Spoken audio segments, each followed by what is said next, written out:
This conference will now be recorded.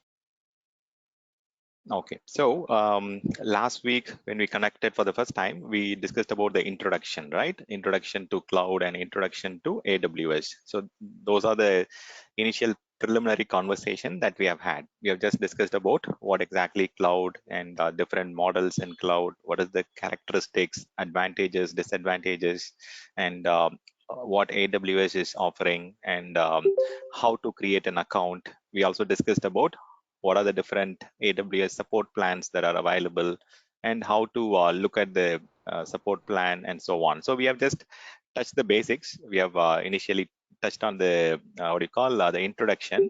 So today we will start with the compute space. Okay, so compute, everyone understands that, right? So compute is a kind of combination of CPU, memory, storage, network. So all these together forms the compute layer, right? So we'll discuss on the compute today, and especially we will be focusing more on EC2 today and tomorrow. Okay, so this will be the primary initial discussion. And okay, so let's start with what exactly is EC2, and I'll come to the compute part shortly, because compute is not just about EC2. Compute is for any workload that uses CPU, memory, and combination, right? So when it comes to EC2, they have this abbreviation of Elastic Compute Cloud, or some people call it as Elastic Cloud Compute. So there are two C's here, right? Cloud Compute or Compute Cloud. So that's why the term EC2. And the reason for the term elastic, it is elastic in nature. So you can go and add additional resources, you can reduce the resources, you can attach additional network interfaces, disk, and you can add actually additional capacity in terms of disk. And you can also, you have a lot of flexibility in terms of payment, in terms of costing structure. There is a lot of flexibility. So that elasticity is all about elastic cloud compute. So that's the name, elastic cloud compute. And you get a lot of different opportunities. Okay, let me mute the line. Okay, so a lot of organizations, as we discussed the other day, almost like 95% of the Fortune 100 companies are using the compute technology. And for the 11th consecutive year, okay, so Amazon AWS Web Service is the leader in the market for infrastructure as a service and platform as a service workload. Okay, so this particular compute comes under, the EC2 comes under infrastructure as a service, and everyone understand that, right? So what exactly infrastructure as a service? The infrastructure on the back end is managed by Amazon, and it is a managed service. So infrastructure comes as a managed service. So the backend storage, server, network, all those components are managed by Amazon. So we don't go and do any kind of upgrade of the server hardware. We don't go and fix any failed disk or network card, or we don't do any kind of firmware upgrade or driver upgrade on your physical infrastructure layer. The physical infrastructure is managed by Amazon, and that's why we call it as infrastructure as a service. So as a customer in EC2, we are actually responsible for deploying the operating system of our choice. So operating system can be a wide variety. So recently they have added support for Mac operating systems also in EC2. Earlier it was not there. Recently they added support for MacBook or Mac operating system. And in Linux, we have a wide variety like Red Hat Enterprise Linux, SUSE Linux. We have got Ubuntu. There is a wide variety of options that are there. And primarily Amazon themselves has got their own operating system, right? Amazon Linux. So there are a lot of options to choose from, and deploying the operating system for our application is in our hand, and we need to patch the operating system. We need to back up the contents within the operating system and monitor it, and kind of integrate it for some ITSM tool sets, like maybe for CMDB, or for ticketing, incident management, whatever the ITSM related stuffs, right? So customer is responsible for deploying the operating system for the application requirement, and we need to kind of maintain the operating system that we have deployed within the EC2. So here the EC2, you can also compare that as a kind of virtual server or a virtual machine. In VMware, we call it as virtual machine, right? And in some concepts, we call it as virtual servers. So EC2 is nothing but a virtual machine, equivalent of virtual machine or virtual servers in the cloud, in the AWS cloud. Okay. And so, like for the 11th consecutive years, they are the leader, and a lot of organizations, like for example, Netflix, Coca-Cola, modern Samsung, so different industry vertical, not just a specific automobile or banking or financial. Lot of different customers are using Amazon EC2 for hosting their applications on the cloud, and it gives you a lot of combinations, and there is a lot of flexibility. That's the name. That's why they've given it a name called Elastic Cloud Compute. Okay, so maybe like in EC2, in AWS, they call it as instances. Okay, instances is nothing but virtual machines or virtual servers. Okay, they have this name called instances. Instances refers to virtual machine, and instances term can be used for other aspects also. For example, even for RDS virtual machine, they also call it as RDS instance. Even for some of the other workloads, they Redshift cluster, Redshift instances, they also use the instance term for other things also. But primarily, instances means it's a virtual machine for your compute capacity.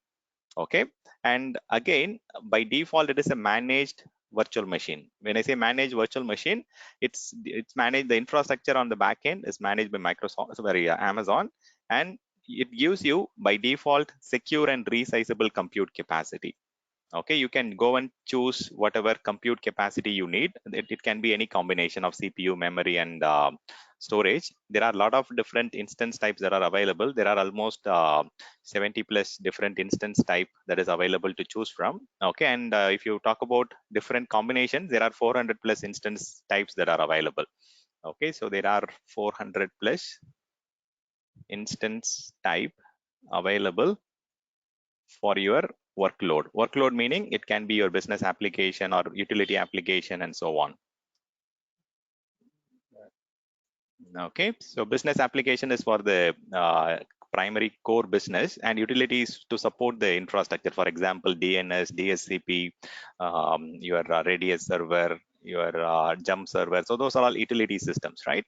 So let's get into the core EC2 concept. So as I told you, EC2 is Elastic Compute Cloud or Elastic Cloud Compute. So people use this term kind of alternatively, and this is mainly a resizable compute capacity. And the important thing you need to understand, it is generally priced per hour. Okay, priced per hour. You will get to know that if you go and create this instance, it will be this much price, $2 per hour or $4 per hour. So you'll get a price per hour, but the actual billing will be per minute. Okay, so for example, if you're only running the virtual machine for 15 minutes, you will be charged only for 15 minutes. You will not be charged for the entire 1 hour. Okay, so it will not be rounded. And the instances, as I told you, there are two persons involved in infrastructure as a service category. So the Amazon is responsible for managing the backend infrastructure, physical infrastructure, and as a customer, we are responsible for doing all the deployment of OS, patching, and all those things. Not just that, right? So if you are just deploying the OS, it is not for any use. It cannot be used for any purpose. We need to go and install the application that is needed for our choice. It can be middleware or it can be application, and we are responsible for upgrading the OS application and so on. Okay, so deploying the OS, installing the application, maintaining the application, and maintaining the operating system is customer's responsibility in EC2. Okay, so with that said, we will kind of get inside the graphical console, and we'll see how to start with EC2 practical lab. Okay, so let me log into the console here. So once after you log into console.aws.amazon.com, this is the first thing you do, right? And if you want to directly get inside EC2 for any services, for accessing the Amazon Web Services, this is the console, right? So console.aws.amazon.com. So console refers to the graphical management console. Okay, and if you want to access specific services, you can just use /EC2 or /S3 or /Glacier to access that specific product from Amazon Web Services. Okay, so this is the common link. This is the AWS default management console. So management console is console.aws.amazon.com. And if you want to specifically access any products or services, you can add that particular thing after the backslash here, okay, the front slash here. And let me go and show you here. So once after you log into the console.aws.amazon.com, okay, it will take you to the home page, the home screen. By default, it will go to the home. And by default, it will go to the headquarter region. North Virginia is the primary region that is mainly used. And you can go and look at the recently visited services, or you can also go to the services menu and you can pick up what you want to choose. For example, you can go to compute and choose EC2, or if you want to deploy some light sail or Lambda, you can go and choose whatever service that you need. And as I told you other day, you can also go and add some favorites here. For example, if you are frequently using light sail, you can add it to favorite. And if you are frequently using relational databases, you can also go and add it to the favorite. Similarly, DynamoDB. So once you add it, you can see they are getting added here on the top. Okay, so frequently accessed services can be added to your favorites, and it can be on the top menu here. Okay, it will be in the second row on your management console. You can go and add as many services as you want, and if you don't want a specific service, you can go and uncheck that. For example, if I don't want this DynamoDB to be listed here, I can just go here and unfavorite it. Okay, so if you want to favorite, make it in the favorite, you can just go and click the star icon, and it will add it to the menu here. And you can also uncheck that if you don't want it to be part of your favorite. Okay, so you can go to services, select the compute, and you can go to the EC2 here. So EC2 is nothing but EC2 provides you virtual servers in the cloud. So they call it as instances. Okay, so by default, there are no instances deployed in the specific region. Okay, so EC2 is a kind of regional service, meaning if you go and select the specific service, you can see there are multiple regions and availability zones that are available in each of this particular region, right? So we talked about the geographical presence of Amazon Web Services last week, right? Last Sunday, we were discussing how many regions are there, how many availability zones are there. So if you look at here, North Virginia is a region. And similarly, you can see there are multiple other regions. Like recently, Bahrain is a new region where there is a lot of new business coming in. And there is a lot of new business coming in Indonesia, Jakarta location. So these are all very recently added locations. So we are working on a lot of new deals for Jakarta region. So similarly, like there are a lot of new regions getting added. So in India, like we have got Mumbai, okay, which is in India location, and similarly we have got a lot of Asia Pacific regions. So if you want to create a particular virtual machine or instance in a particular region, you can go and select that particular region, and it will automatically take you to that particular region. See, you can see that it has added the region is equal to Asia Pacific South 1 into the URL or the unique resource identifier, and it has redirect to us. Okay, so here there is no instances that are created, okay, by default. If you look at the dashboard, it gives you a view of how many instances are there, how many instances are running, how many elastic IPs are allocated. It gives you a kind of quick view of the different resources that has been created. So here it will show you the count of resources which are online running and which are also stopped. But here on the, is there a question? Okay, I'll mute the line. Okay, so if you want to add a kind of new instance, you can go and start creating a launch instance here. Okay, so you can launch an instance by selecting this option, or you can also go to the right most top or go to the instances, and you can select launch instances. There are multiple ways to initiate it. So in order to create a new virtual machine or in order to create a new instance, you can go and launch the instance option here. And it will take you to a window where you have got 7 different options. Okay, so we'll explore all these options one by one. So let's talk about each of these options. So the very first one is about the AMI, Amazon Machine Image. And the next screen, it talks about instance type. I'm referring to the numbers here. Okay, so we are going to discuss about each of these options. Okay, the next one talks about the instance type in EC2, and the next option is about the configuration options, configure the instance options.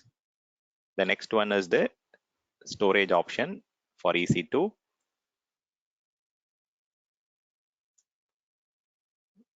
And we have got security group, we have got tags, and the last one has got some option, the final summary screen. In the summary screen, we generally have key pair and other options to choose from. I'll explain that shortly. So let's explore each of these options one by one. Okay, so in the AMI screen, so we have to go and choose the operating system that is needed. Okay, so Amazon Machine Image, AMI is nothing but Amazon Machine Image. So it's a kind of template. It's a kind of image that you can use for creating a new operating system. See, if you're in your on-premises, how do you start with deploying a new operating system? You go and add the CD, DVD drive, or the CD of the operating system, and you start deploying the instance. Here in the cloud, it's all like virtualization, right? So we start with using the Amazon Machine Image. In order to create an instance, you have to use a particular image, and then you can use it to deploy a new instance or launch a new instance. By default, Amazon Machine Image can be compared to your templates or images in your on-premises concept. In your VMware concept, we call it as template, right? So here you can compare that as a image. And in general, a lot of organizations follow different practices. Okay, meaning if you are referring to your on-premises, generally as a service provider or as a customer, you have your own hardening practice, meaning you will go and create an image following all the best practices, legal requirements, or compliance requirement, and all those things, and you will create a kind of image that can be used for maintaining the application, adhering to the best practices and standards, right? So Amazon Machine Image, you can think about that as a kind of combination of operating system plus the application that you are planning to install, plus any tools that is needed to manage your system. It can be tools or it can be services that is needed.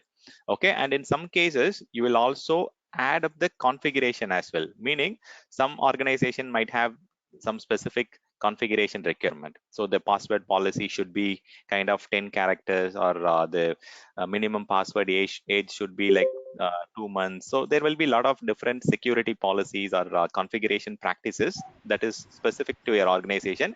You can also add those configuration here. Okay, for example, the Windows firewall should be allowed to only allow the traffic from the client locations. It might be like the internet enhanced security should have to be disabled. So sometimes the image might also have some configuration standards added onto it. Okay, so Amazon Machine Image, it can be used for creating one single instance, or it can be used for mass deployment also. Okay, generally the templates are used for mass deployment, right? If you want to create 10 web servers or 20 web servers at a time, so if you have a ready-made image, you don't have to waste time in deploying the same application or installing the tool services. So it reduces your lot of manual effort. If you have an image that can be reusable, okay, it is going to reduce a lot of time you spend in installing the tools, application configurations, and so on, right? So images will help you to reduce the manual effort of redoing the installation of tools, services, okay, enabling some services and making configuration changes. So all these things can be done in an automatic way. If you have a AMI, if you have an image with all the necessary settings, you can go and use it for a single deployment, or it can be used for mass deployment also, meaning you can go and deploy 100 servers or 50 servers using the same image. If you want to have identical systems, it is better to use the image. For example, if you have 10 web servers running for your application, if the systems are having the same configuration, if the systems are having the same instance type and so on, it is better. I mean, that's the best practice, right? It should be identical. Either it is a database server or it is a web server or application server.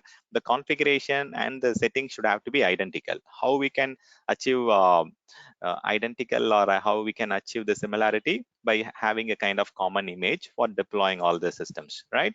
So okay, so this is the Amazon machine image, and within Amazon machine image, by default, Amazon provides a lot of images from the marketplace.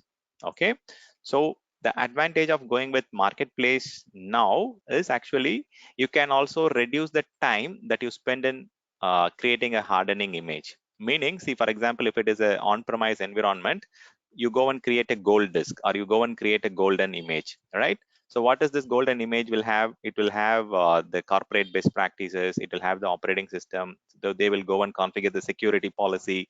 They will go and install the antivirus, or they will go and install the tools that is needed for your organization. So it will have all the necessary tools, services, configuration settings, and so on. And sometimes the image also should have to be compliant for HIPAA if you are using it for healthcare. Similarly, it might be needed to be compliant for ISO settings, or it might be compliant for Center for Internet Security. There are a lot of legal and compliance requirement for different industry vertical, right? And generally, we spend a lot of time in maintaining the image or maintaining this gold disk and so on. So in cloud, in especially the Amazon Web Service, all these things have got very much simplified. How they have simplified it? So they are giving you option to go and choose the images from the marketplace.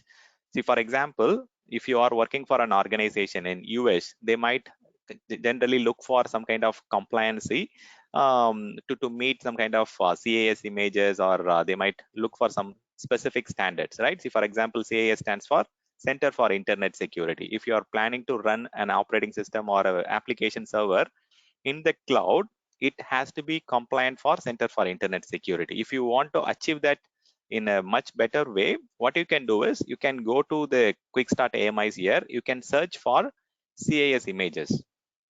Okay, you can see that there are 404 AWS Marketplace CAS compliant images. You can click that and you can see that there is a predefined image for Amazon Linux, Microsoft Windows 2019, and there are a lot of images for Red Hat Linux and different operating systems here.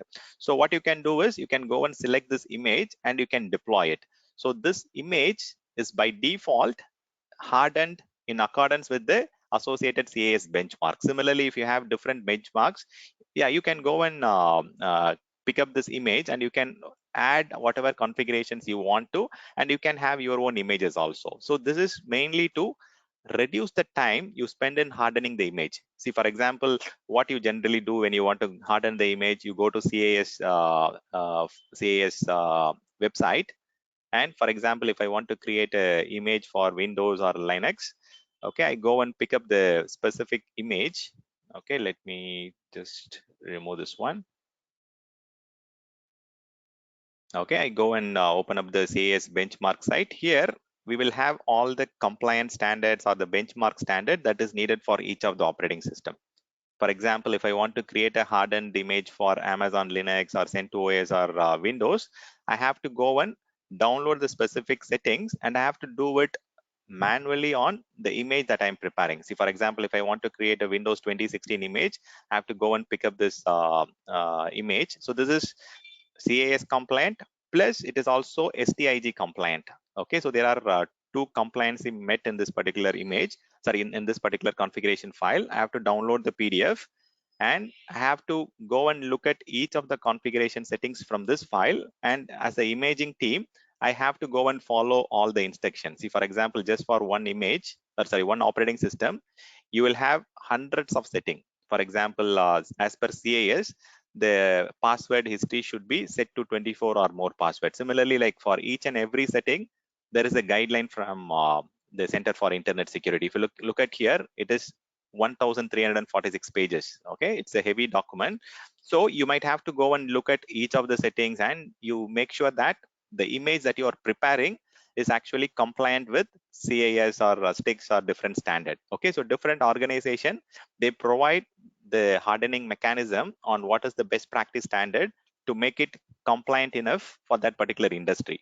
Okay, if you are running an application for healthcare, it should be compliant with HIPAA. Similarly, if you are running a application for financial organization or banking sector, they might look for PCI standard and PCI DSS standard and so on. So there are a lot of standards, security settings that are available on the internet, and if you are going and manually doing all these things, it will take a lot of time, and you should have a dedicated team to manually manage the image every 3 months, or based on your patching cycle. You might have to go and create a new image based on the organization's patching standard. For example, in most of the cases, they might have a monthly patching for Windows Server and quarterly patching for Linux system. So it depends on organization to organization. If it is a very small organization, you can do monthly patching for both Windows and Linux. If it is a very large organization, they generally do monthly patching for Windows, because Microsoft releases patches every second Tuesday. So every month there are now new patches, hot fixes that are coming out from Microsoft. So it's better to have a monthly patching. Unlikely, like in Linux, you don't have a regular or frequent monthly release cycle, but you can also have a update for your system every month, or even a quarterly basis is a fine process for Linux. But again, when I say quarterly, you might have multiple environments, right? You might have pre-production environment like testing, QA, development, and you might have a production environment. Maybe in the very first month, you will go and patch in the non-production environment first, then you might go and touch the second environment, and you will go to the production environment at the very later stage. You might do it for the development, then QA, then production. So you can target one particular environment each of the month here, so that you can test the patches on the non-production before you go and apply it on the production. Here in Windows, generally the third weekend they will patch the Windows servers, non-production Windows servers, and similarly fourth week they will patch the Windows server. So production Windows server. So there is very less time to kind of understand whether there is a kind of bug or issue with the patching activity and so on. Okay, so there are some challenges here.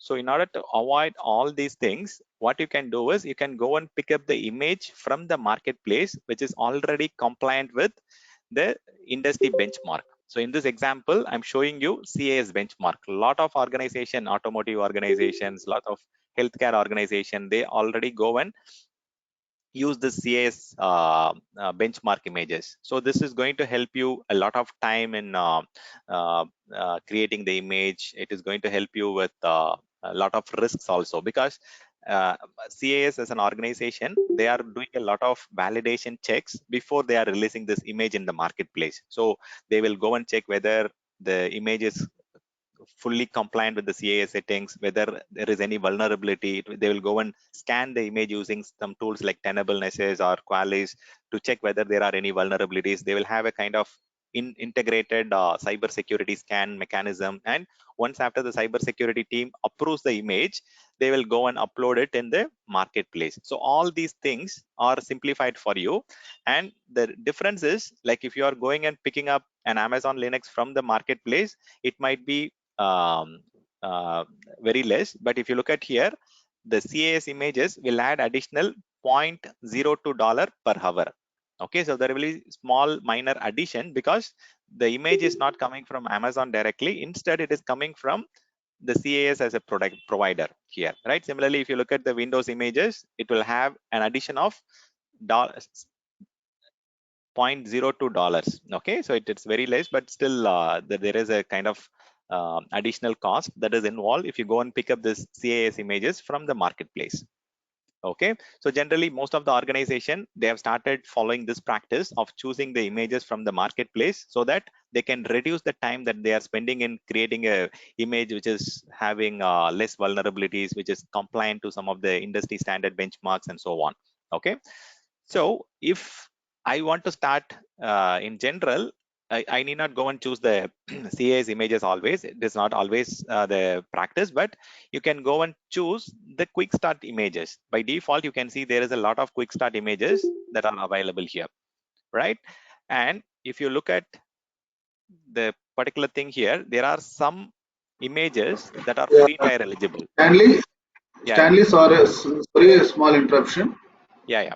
If we are going for the marketplace, okay, are we going to buy a particular image or any licensing also required to purchase from the respective vendor? Okay, so see, as a provider, Amazon as an organization, they provide you the cost that includes the operating system licenses also. So if I go and deploy this particular Windows machine or the SUSE Linux, it includes the licensing. Or for example, on Linux, it's not licensed, right? It's subscription. So they also provide the subscription along with the particular image. Okay, so it is a combination of the OS plus the licenses that is needed. Okay, you can also bring your own licenses, that is possible, but by default, whatever image that you're picking up, it is inclusive of the licenses for your operating system also. No, no, I'm talking about the hardened image, like how we Yeah, are even going to even the fix hardened PCIS. image, yeah, even the hardened image. Only additional thing is, see, even Venkat, if you want to go and create an image and sell it in marketplace, you can sell it. Okay, and at the end, you are going to run it as a EC2 instance in Amazon Web Services. So every EC2 instance, you have two options. Either you can bring your own license, or you can take the licenses from Amazon Web Services. Okay, only the additional advantage that you are getting from the CAS is they are giving a hardened image. It definitely covers the OS plus licenses plus the CAS hardening is also added up. Okay, got it. Okay, yeah. Thank you. No problem. Sure. So let's go and look at this. So by default, if you look at here, there are a lot of free tier eligible instances. So these free tier eligible images are good for testing. And if you, I mean, currently we are in a learning stage, right? So if you want to learn, practice without involving a lot of cost, you can go and choose the free tier eligible ones. And if you look at here, there are certain images that provides you x86 or the 64-bit options, and there are some images that provides you ARM processors also. So it's only like x86 or ARM. So you don't have a kind of option to have what do you call the mainframe, or you have something like the AX Unix systems. So those are having a kind of completely different processes, right? So for example, IBM AX, they have been using Motorola processors, or right, it's a kind of completely different processor technology, right? So those things are currently not supported in the cloud. Currently, it supports only either 64-bit processes or the ARM processes. Okay, so mainly the 64-bit processors are supported. And if you look at here, even it has support for Mac operating systems also. Okay, so this was recently added. You can also have Mac OS, Catalina, AMI, and different Mac. So that's the reason I told you it supports Windows, Linux, and Mac, and it does not support Unix flavors as of now. It only supports these combinations, okay, Windows, Linux, and Mac operating systems. And when you talk about the supportability, it supports 64-bit architecture and ARM processor architecture. It does not support any legacy or traditional Unix flavors. You don't get those kind of hardware to run your AIX or other things. So there are options to do that. Okay, for example, if you have a AX workload, if you want to migrate it to Amazon Web Services, there are options. Okay, I'll discuss about that co-location facility and the methods to migrate it at a later time. But for now, in EC2, the default option that they provide is these operating systems and this processor architecture. They don't provide you the Motorola processors or the traditional Unix hardware processors. That is not supported as of yet. Okay, so I can go and choose a specific image to start with. And here, if you look at, there are multiple various combinations. So as I told you, AMI is a template that will contain the software configuration on top of your operating system application. I mean, in general, it is a combination of operating system, application server, and the application together. So template is the generic term, but in Amazon Web Services, we call that as a kind of Amazon machine image. It will have all the necessary tools, operating system, and so on. Okay, so that's the definition. Okay, I can just add it here. I think we already defined it. Maybe I can just capture the standard definition from Amazon. Okay, so it's a template that will contain the software configuration on top of your OS and application, right? And Okay, so let me just add this. So you have the Amazon Marketplace images, and also you can go and create your own AMIs. Okay, so there is an option called My AMIs. So we will see how to create your own AMI. I'll show you that after maybe few minutes today. Okay, I will see how to create our own AMIs and how to see it here. And also you can also pick up some AMIs from the community AMIs. Okay, so community is generally like a lot of open source AMIs are available, a lot of community people contribute to the AMIs. So they spend a lot of time to create a bundle. For example, they might provide you an image which can be readily used for some web services, or if you want to run some three-tier application in a single system like a LAMP package, Linux, Apache, MySQL, and Python combination. So they will give you a combination of these things. But the first preferred option should always be your own AMIs. Okay, if you are maintaining your own AMIs, it will have all the customization, all the best practices, compliance requirements. So it is always good to have your own version of AMIs. That is the much better practice. And Amazon Marketplace should be your secondary option, because like we never know, right, whether there are some bugs in the third party images, or whether there is any vulnerability in that. So we might not know. But definitely the community AMIs are the last resort. Maybe the third option should be community AMIs. So if you ask me, like, out of this three AMI option, it is always preferred to have your own images that you create for your organization. You can have your own golden images or AMIs, and if not, then you can also go and pick it from Amazon Marketplace, and you can also have some processes to look at those marketplace images and make some minor changes in order to make it suitable for your organization requirements. Okay, and the last one should be your community AMI. So you have three different options to choose AMI. But for now, I'm not going to choose any specific my AMI. I will just start with a default quick start AMI here. So there are a lot of quick start AMIs that are available. So you have a Amazon Linux, you have got Red Hat, SUSE Linux, Windows, Ubuntu. So you have a wide variety here. So first, let's start with maybe Amazon Linux 2. So earlier we used to have two operating system versions for Amazon Linux. Okay, so earlier we had one, and I think Amazon Linux 1 is already deprecated. Okay, so Amazon Linux 1 was deprecated in I would say around somewhere in December 2020. Okay, so an year back, Amazon Linux 1 version was marked as obsolete.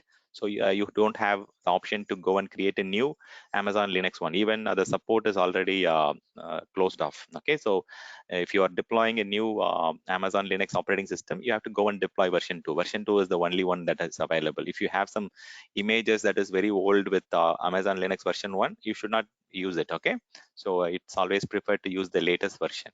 Okay, and you have a lot of varieties available when it comes to Windows. You have 2016, 2019, 2022. You have all the 64-bit. Only 64-bit operating systems are available in the cloud space.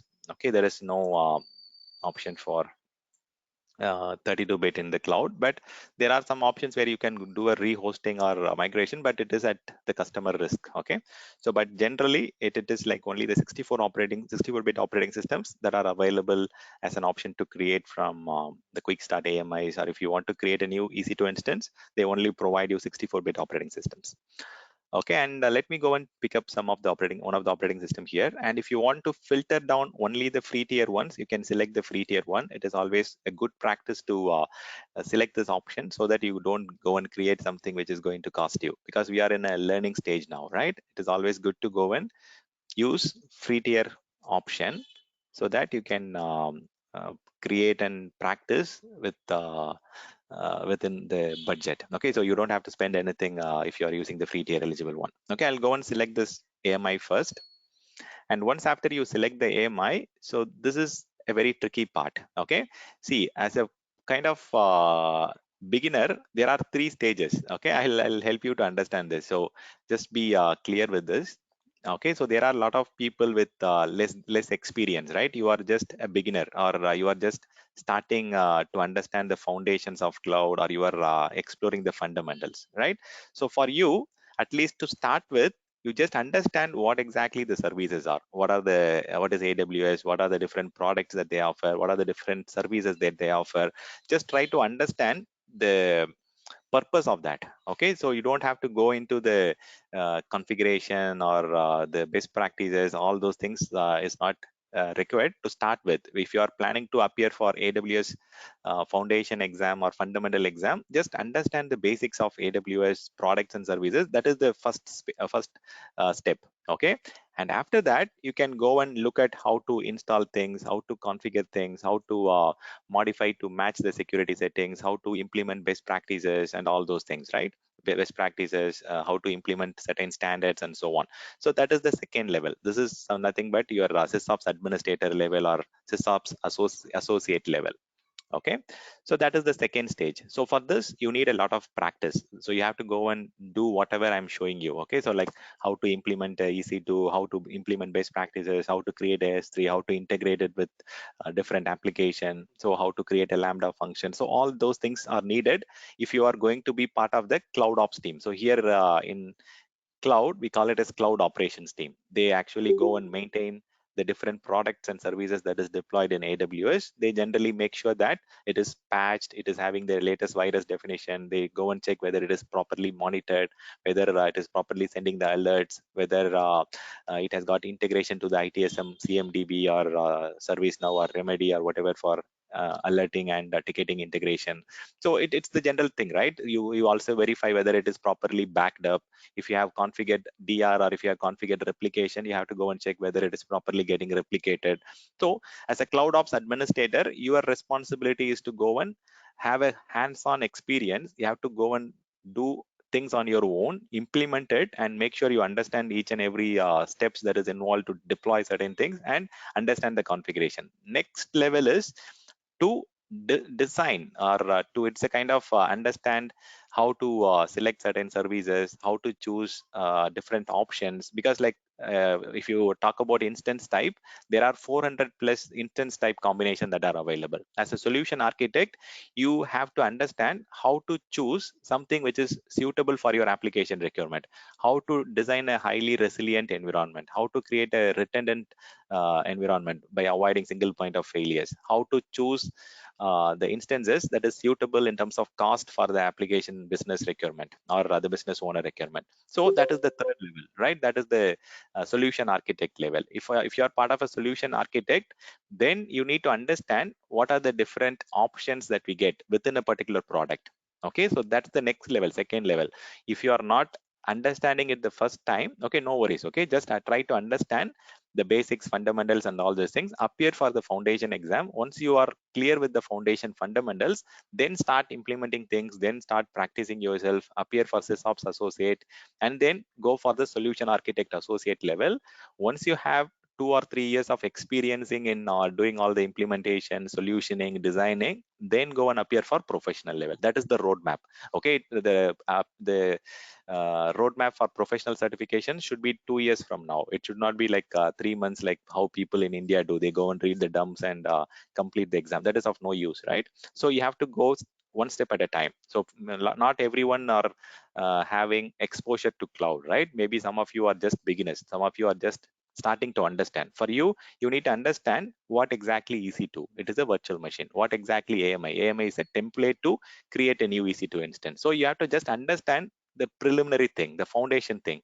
Then you can go and practice. I mean, without practice, you are not going to get into SysOps Associate Certificate. For SysOps Associate Certificate, you need to have a lot of hands-on. You have to spend time on the console. You have to go and create things, delete things, modify things, and understand what exactly these options are for.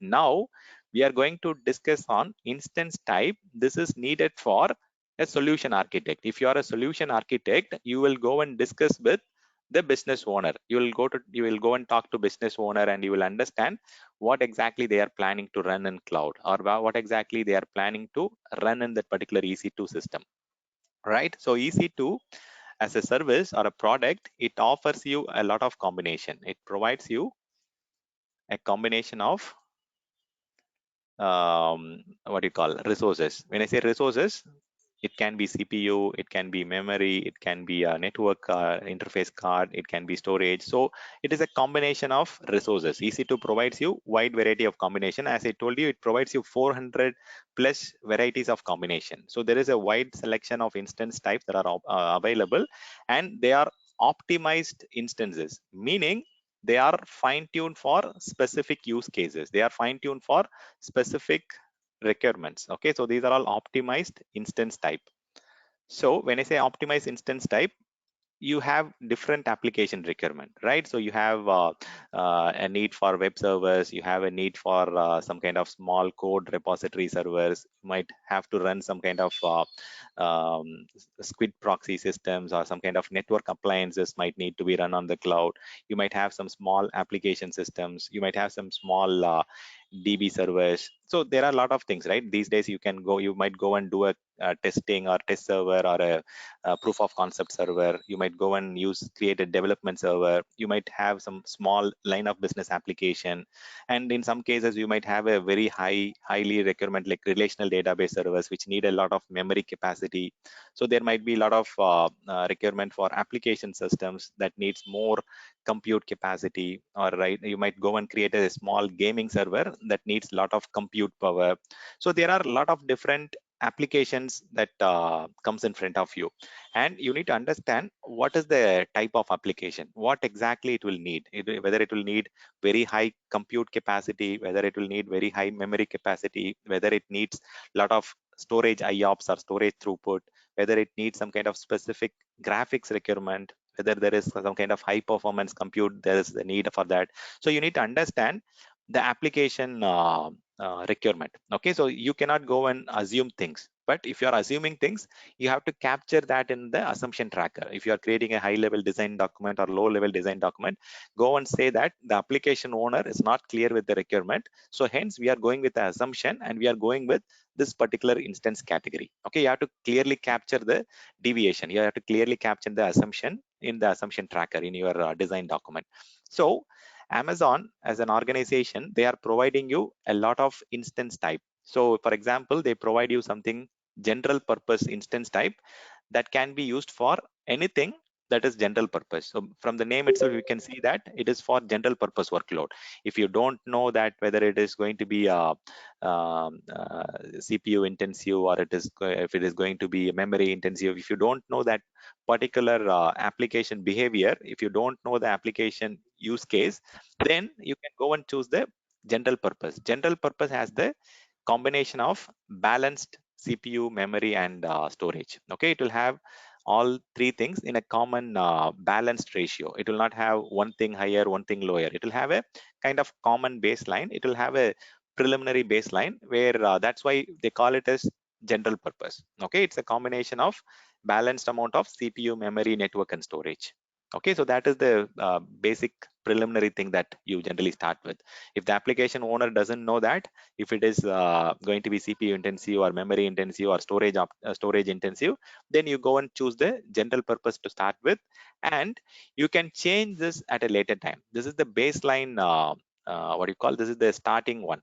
Okay, they call it as baseline instance type, they call it as burstable instance type, meaning you can go and change it, or you can go and convert it to a higher category at a later point. That is supported. Okay, so that's the reason they call it as baseline or burstable or general purpose. So all three terms will be used for the basic one or the general purpose one.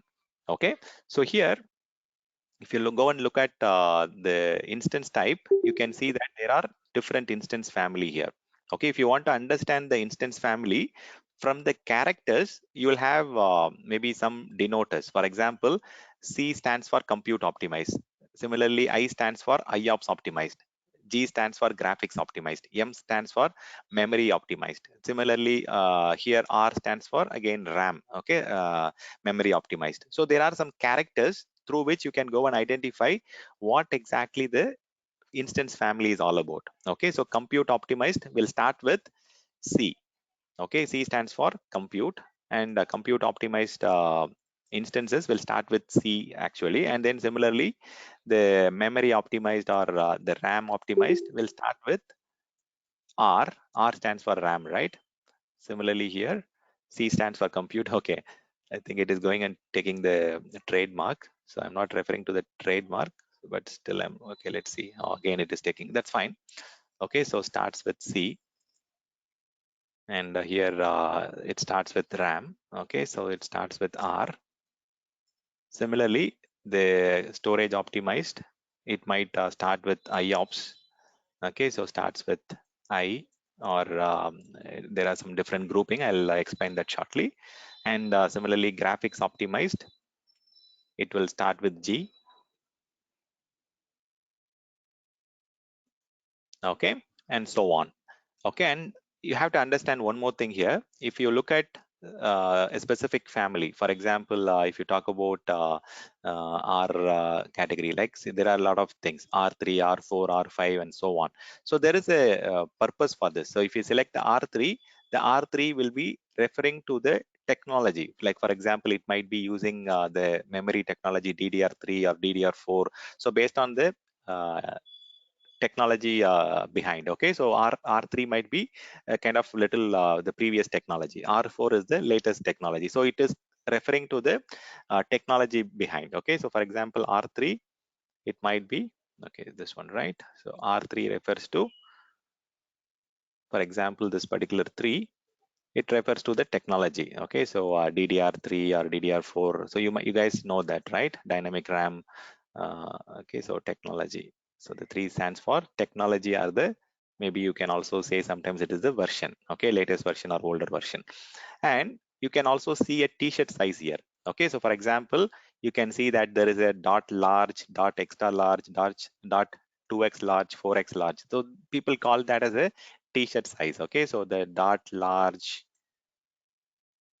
or dot 2x large, dot 4x large. So this is nothing but they call it as a t-shirt size, right? If you go and purchase a garment, you go and look for the sizes, right? For example, a small, XL, medium, and so on. Similarly here, we have a t-shirt size. This t-shirt size corresponds to the combination of CPU and memory. See, for example, in large, you have 2 CPU. Similarly, in extra large, it will be double the times of large.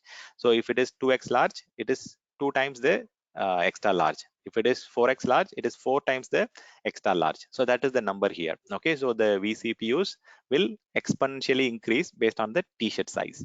Okay, not just the vCPU, even the memory and what you call the storage, all these things will actually exponentially increase. Okay, it will double as it goes beyond. Okay, so the t-shirt size, it is the combination of CPU, memory, and storage. All the things will be increasing double. Okay, so if you look at here, the t-shirt sizes will have the the combinations will increase double the times based on your t-shirt size. Okay, so that's how you have to read it. For example, if you're reading R3 dot large, so it is used for RAM, memory optimized instance type, and it is referring to DDR3 technology, and it has got the t-shirt size of large or extra large or 4x large. So that is how the instance type will be named. Okay, so there is no customization that is available. See, for example, if Amazon is providing you something, it is done based on a particular uh, co- uh, particular discussion, or they have done some kind of use case on the, POC on the back end to make sure you are getting everything in a proper ratio. So see, so for example, if you are in an on-premises environment, you might go and create a server with 3 vCPU and 20 GB of RAM, right? So that might not be available here. So they will actually give you a ratio combination that is optimized for usage. See, suddenly, like if you're going and selecting something in your on-premises, and you might have to go and you have the flexibility of changing CPU only or RAM only or storage only in your on-premises. But in the cloud, that is not possible, but it is also good for some reasons. For example, there will not be a lot of cases saying that the memory issues are there or CPU issues are there. So since these are all done in a proper ratio in a tested way, so you will not be having a lot of performance issues if you are going and choosing these t-shirt sizes, if you are choosing the appropriate size.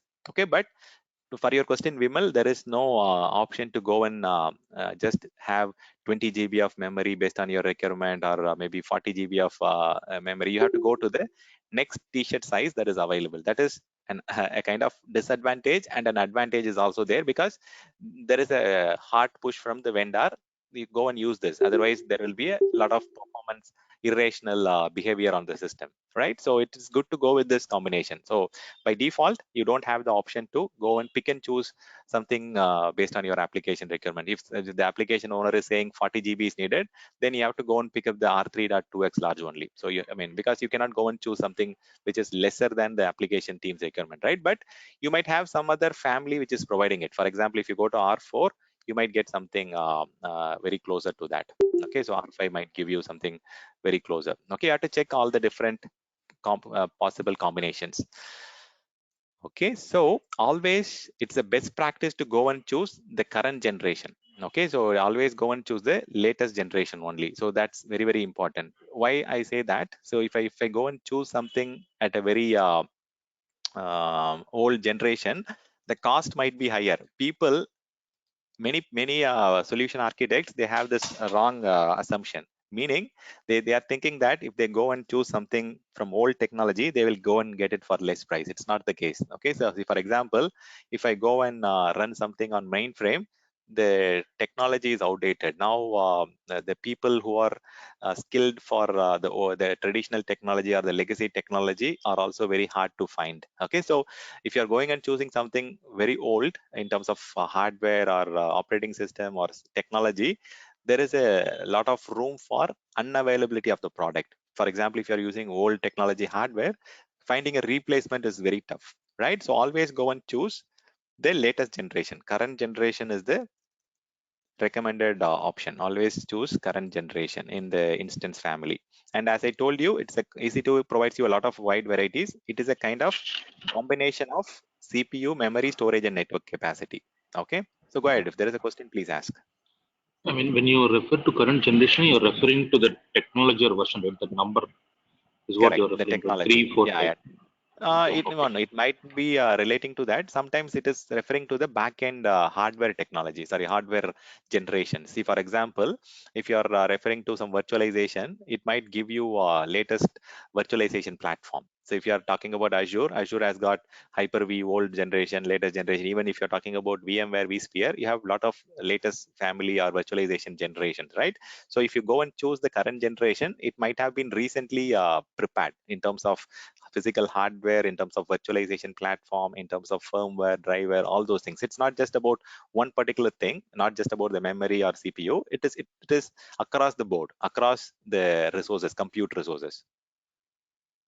And again, the virtualization platform also.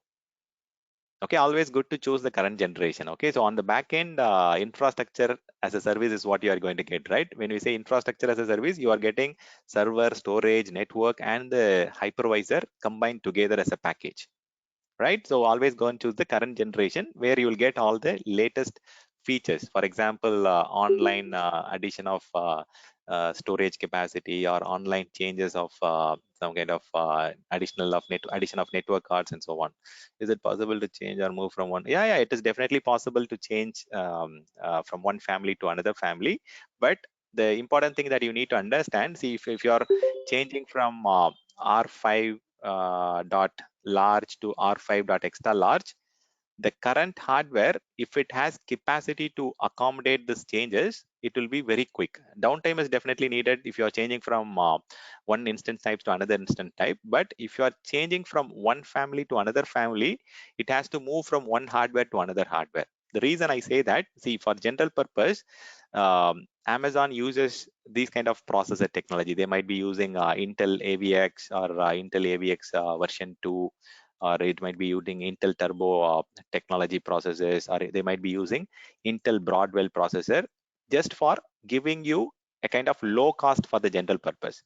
If you're talking about compute optimized, they might be using processors like Intel Skylake or Intel, AMD EPYC TCM processors or Intel Broadwell processors, meaning they are running on different hardware and different processor technology and memory technology. So not all these instance families are running on the same hardware. So they have a different kind of hardware purpose built for a particular optimization requirement. Okay, so if you're talking about general purpose, it will have a different hardware with different combination of CPU, memory, network, and storage technology involved. And if you're talking about compute optimized, they might be concentrating more on the CPU because it is compute optimized. So they will be focusing on giving you the best in technology on the compute side. They will give you Intel Skylake based optimized instances. Similarly, if you're talking about the memory optimized, they might not give you the Intel Skylake, but they might give you some kind of AMD EPY TCM processors, which are very cheap in cost. They might give you Intel Broadwell processors, which are moderate in cost,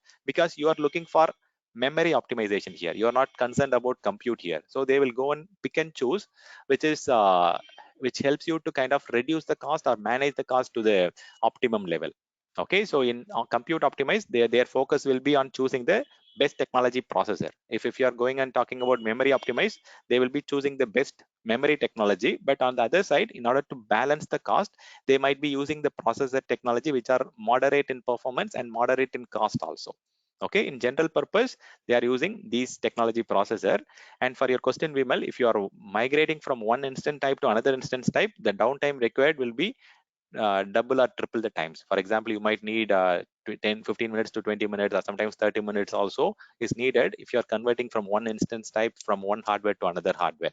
But if you're converting within the family, it might need only few seconds. Okay, maybe less than a 5 minute, you will be able to convert it, provided you have capacity on the same hardware. Sometimes if the capacity is not there on the existing hardware, it might have to move the instance from one physical hardware to another physical hardware. That might take up maybe around 10-15 minutes based on the backend queuing and backend orchestrator. I mean, the time that you're doing. Okay, if you're doing it in prime business hours, there might be a lot of queue for your EC2 layer, and it might take some additional time. Okay, so to answer your question, in order to convert from one type to another type, if it is on the same instance family, it takes less time. But if you are doing it between different technology of hardware and combination, it takes more time. Okay, you have to create a change request based on what you are planning to do. Okay, let me see if there are any other questions in the chat. I saw something. Okay, or this customer is noted. Is that possible change? Okay, need to run a different hardware. Fine. Okay, how about if you don't have? Okay. So any other questions from anyone before I move on with explaining these things? And I'm not Yeah. sure if we'll be covering this just for my understanding. Okay. We have this auto scaling option, right? How will this Yes, work yes. within one group? I mean, say if I've selected R5 large and I have my auto scale option enabled, what is the bandwidth in which I'll be extending? How will Yeah, that auto work? scaling we'll see in practical also. We'll at least spend 30 minutes to 1 hour in discussing auto scaling. No worries. Yeah. Okay. Yeah. So any questions on whatever we have been discussing or we are discussing now? So yeah, let's just deep dive. As a solution architect, you need to have clear understanding of these instance type. Okay, and based on the clear understanding of EC2 instance type, you can suggest or you can recommend which which optimized instance type can be used for which purpose, right? So in general purpose, as I told you, it has everything balanced in a balanced ratio, and you can use it for a workload which doesn't fall under a specific category, right? But compute optimize, it is used for okay, so you can ask your questions, Vimal, immediately, or you can also park your question for the end of the session if you are um, if you have some audio issues. That's fine. Okay, so CPU ratio is higher in compute optimized. Similarly, in memory, okay, it will have it will have memory ratio will be higher because of the name itself. You can understand, right? Memory ratio is higher. So don't get confused. Okay, so always see, if you go and buy a laptop or a desktop, you will not have 20 CPU or 20 physical socket, or it will not be very high. Okay, so but you'll have 2 CPU processors or 4 CPU processors or 8 in the server maximum, right? And you will have different thread, or you will have different core within the CPU, right? And when I say CPU ratio is higher, I'll explain you that here quickly. Okay, so if you look at the memory, this is like R5, right? It is a memory optimized. For 8 CPU, you are having 60 GB of memory, and for 4 CPU, you are having 30 GB of memory. So if I go and choose the compute optimized, it will be like, I mean, see, for 4 CPU, you are having only 8 GB of memory. So the ratio will be very high for the CPU. For just 15 GB of RAM, you have 8 virtual CPU. For 30 GB of RAM, you have 16 virtual CPU. For 60 GB of RAM, you have 36 virtual CPU, meaning the CPU will be very higher and the CPU ratio will be higher. If you look at the compute optimized, you can see the CPUs are very high compared to the ratio. Okay, so like don't always the memory will be higher in terms of number, okay, because of the requirement of application. But if you look at the ratio with between C4 and R4, you can see the complete difference, right? For just 16 CPU, you are having 122 GB of memory, and just for 8 virtual CPU, you are having 60 GB of memory, right? You can see the ratio is very high in terms of memory optimized and compute optimized. So here, the CPU ratio will be higher. In memory optimized, the memory ratio will be very high. Okay, and where exactly the memory is requirement, memory is required, it is required mainly for the relational database servers, or it is needed for the systems, relational database servers, right? Microsoft SQL or MySQL or Oracle. So these workload, they demand a lot of memory. Okay, so this consumes a lot of memory. And similarly, if you're talking about SAP systems like SAP HANA or SAP NetWeaver application, or SAP Hackathon application. So these are all systems which need a lot of memory, memory to process the in-memory analytics or catching. So they need a lot of memory power.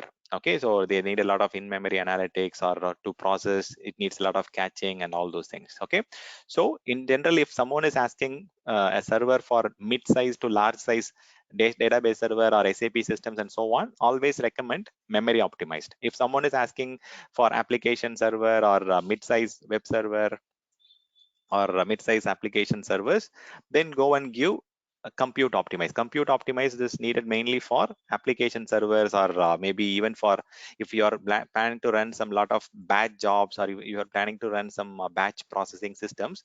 The number of batches, if it is increasing, it will consume a lot of CPU cycle. Okay, if there is a lot of say scheduled task or cron jobs that is running, it will take a lot of CPU cycles. Okay, so you can use compute optimized for batch processing or scheduled task, or for network appliances. You can use maybe don't use general purpose. It's better to use compute optimized for network appliance also. Okay, because network appliance is automatically, when there is a lot of network transactions going on, automatically it will increase the CPU cycle. Okay, it is always rational to that.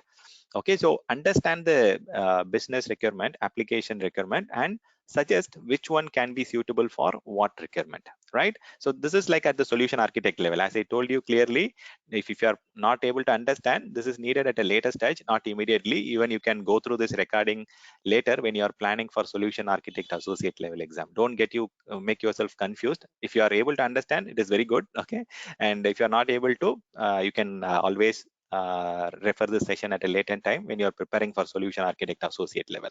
Okay, this is needed for mid-level exams. So the next category is storage optimized.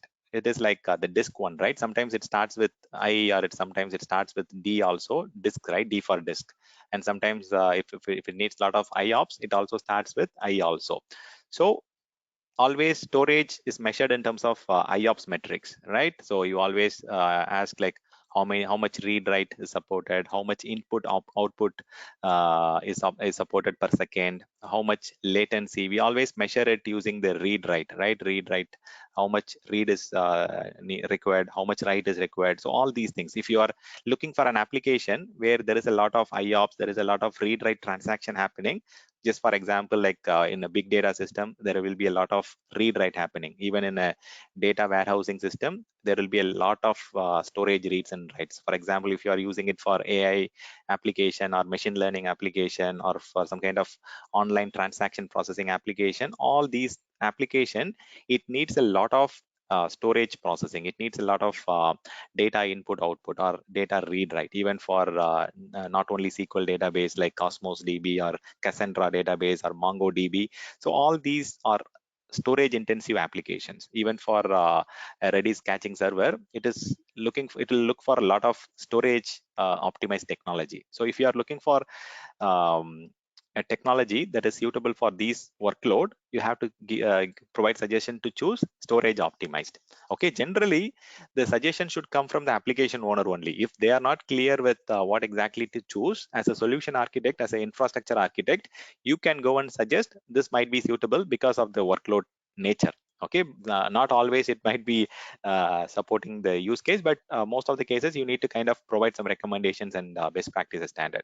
So here, graphics optimized, from the name itself you can see that it is needed mainly for the application where you need a kind of graphics. If there is a graphics requirement, like if you are running a manufacturing or automobile, or some visualization is required for your application, or if you are using it for some kind of video streaming, or if you are doing a live streaming application, or if you are using it for technology like Netflix or whatever, right? So all these things need a lot of graphics rendering. Even if you are using it for some weather pattern, or if you are using it for some manufacturing industry application, or some kind of uh, uh, what do you call, automobile application, all these things require a lot of graphics power, right? Mechanical applications, all these things need graphics. So automatically on the back end, they will be giving you the GPU technology. They will have GPU on the hardware, physical hardware. They will have NVIDIA card, or they will have the GPU technology inside the hardware. Similarly, there are other options like accelerated computing, high compute options. This is like very heavy workload, like Apache Spark system, or it might be a very high capacity systems like the game streaming server or application streaming server, or it might be used for weather patterns, or it might be used for some chemical labs. Okay, these application, it will require a lot of compute or accelerated computing. Meaning, see, if you're talking about weather pattern, you have to analyze huge amount of data. You have to look at the data in a kind of within a small fraction of second.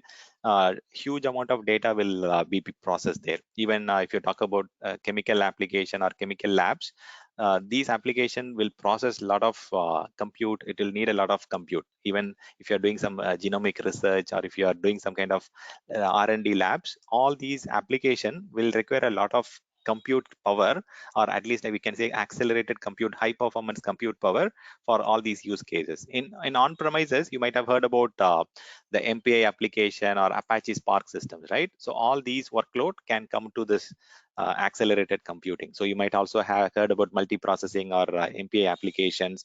So all these applications can be suitable for accelerated computing workload. Okay, so based on the application requirement, you can go and choose the appropriate optimized instance type. Okay, is it clear? Any questions from anyone on this particular area? Okay, so sometimes the D generally stands for disk, or some people will say it is for dense storage. So there are a lot of healthy arguments that will rise, but D generally stands for dense storage, M stands for memory optimized, R stands for RAM. Okay, so what else? Compute, graphics. So I stands for IOPS, high speed storage. There are some specific instance type, like it might start with F. F stands for FPGA technology. There are some hardware where you might need field programmable gate array technology in the server hardware. Okay, so there are some application where it needs a lot of hardware acceleration. Okay, so FPGA technology is a hardware acceleration technology. It can process a lot of hardware cycles or CPU memory at a very smaller time. So if the instance starts with F, then the hardware has got FPGA technology enabled. Similarly, if you are talking about there are some other workload also, even the for SAP HANA workload or NetWeaver workload, you can go and choose X series. X series is mainly for SAP workload or Apache Spark workload. It can be suitable for these categories. Okay, so this is at a very high level. Okay, we can even go a little deeper. So any questions so far from anyone? So for any kind of video rendering or video streaming, or any kind of 3D application requirement, you can go and use graphics optimized. Okay, clear? Now it's time to ask questions. Okay, So even graphics optimize can also be used for machine learning workload also, because it needs to do a lot of processing at this small time. Even these days, I'm seeing Bitcoin mining is happening on graphics optimized system that is also running on this particular space. Okay, I'm just waiting for any questions now, because we have discussed one of the very important topic here. What is T? There was T3. Yeah, T is the basic burstable one. Okay, so where exactly General T will purpose. be coming under general purpose. Yeah, T is under the general purpose. It is the basic category T, and even there are some. See, sometimes it will not always follow this particular family, but generally T is part of your general purpose. Stalin, able to hear me? Yeah, I'm hearing you. Yes. Stalin, how do you identify it if I want to move from within a family? I want to move from large to large Excel.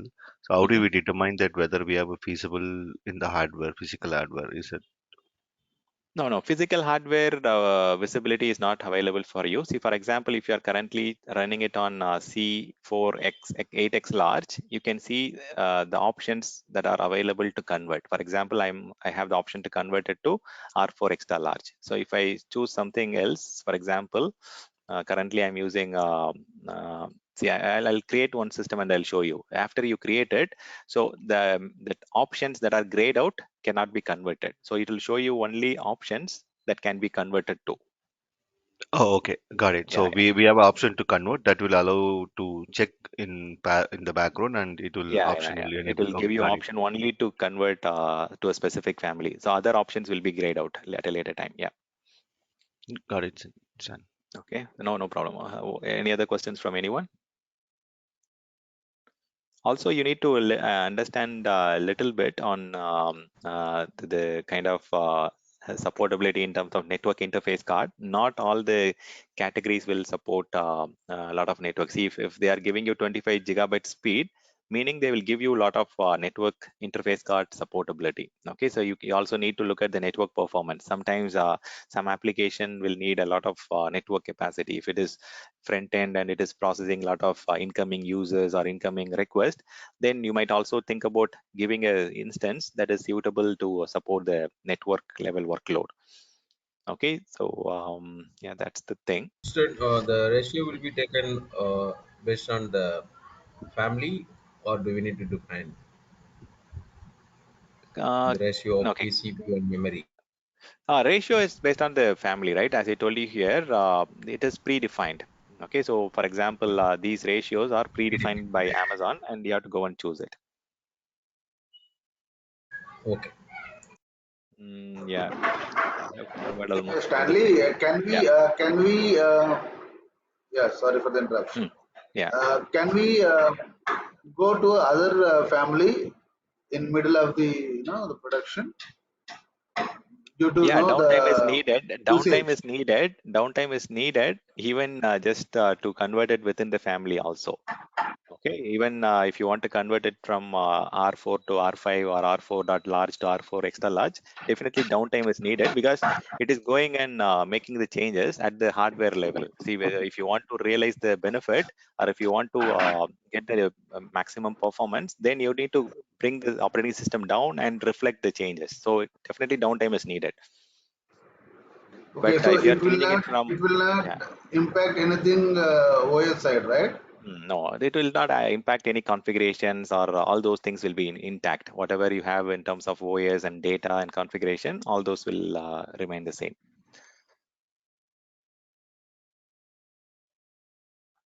Okay, so let me see if I can add any other points here. So accelerated computing, sometimes they will also give you a lot of technology, right? So here, as I told you, you are going to get the NVIDIA card and so on. Generally, they use NVIDIA A100 Tensor Core GPUs. This is the commonly used. It is a very, so one more thing you need to understand, the pricing will be very high. See, for example, you might get general purpose for 100. You might have to spend 500 Indian rupees per month for compute. Maybe this one will be 1,000. And the cost will exponentially increase if you're going and choosing the instance type category, which is fine-tuned for some specific use cases for GPU or memory or storage or whatever, right? So there is a very high cost. In general, few more things can also be related. For example, in order to provide you better IOPS or better speed in terms of storage or better IOPS in terms of storage, on the back end, Amazon is using a kind of concept. What they will do is they will use two NVMe non-volatile memory enhanced SSD disk as a combination within the backend software-defined storage in order to provide you very quick access in terms of caching and in order for the workload to process the IOPS and latency. In order to improve the latency, they generally go and have a NVMe disk. And also recently, Amazon has introduced its own Nitro SSD disk. So Nitro is the hypervisor from Amazon. Okay, so I'm not sure if I told that earlier. So Amazon has its own proprietary virtualization hypervisor. So Nitro is the Amazon's proprietary virtualization technology. It's the hypervisor. Okay, they have been using Zen hypervisor earlier. They have been using KVM. Even it supports VMware hypervisor. Okay, so the other virtualization technologies are also supported, but Nitro is their own proprietary virtualization or hypervisor technology. Even we have a specific AWS Nitro SSD that will give you much better performance in the storage optimized category. Okay, and also when it comes to storage, in order to give you a lot of speed in terms of access the data and so on, they are using elastic fiber adapters also on the back end. Okay, so you might have heard about this in VMware also. So they also give you elastic fiber adapters for very quick access to the data for input output. Okay, I think this should be sufficient to start with, and the more we create instances, we'll see the other options available. For now, let me go and choose which is free of cost or free tier eligible. Okay, so T2 micro and T3 micro, these are all small instances or micro instances which you can start for exploring, or for lab purpose, you can choose T2 micro or T3 micro. These are all free tier eligible ones. Okay, so T2 micro is free tier eligible, and you can choose that. And I told you, right, at the second class, or during the second day class, so you can go and check which are the ones which are free, right? aws.amazon.com/free. It can give you the list of free category workload. See, Amazon EC2, if you are running it on T2 micro or T3 micro instance, depends on the region, you can have up to 750 hours. Okay, so if you are running it for 750 hours, it is free for every month. Okay, so Windows, this is the free tier eligible one. Okay, T2 or T3 micro.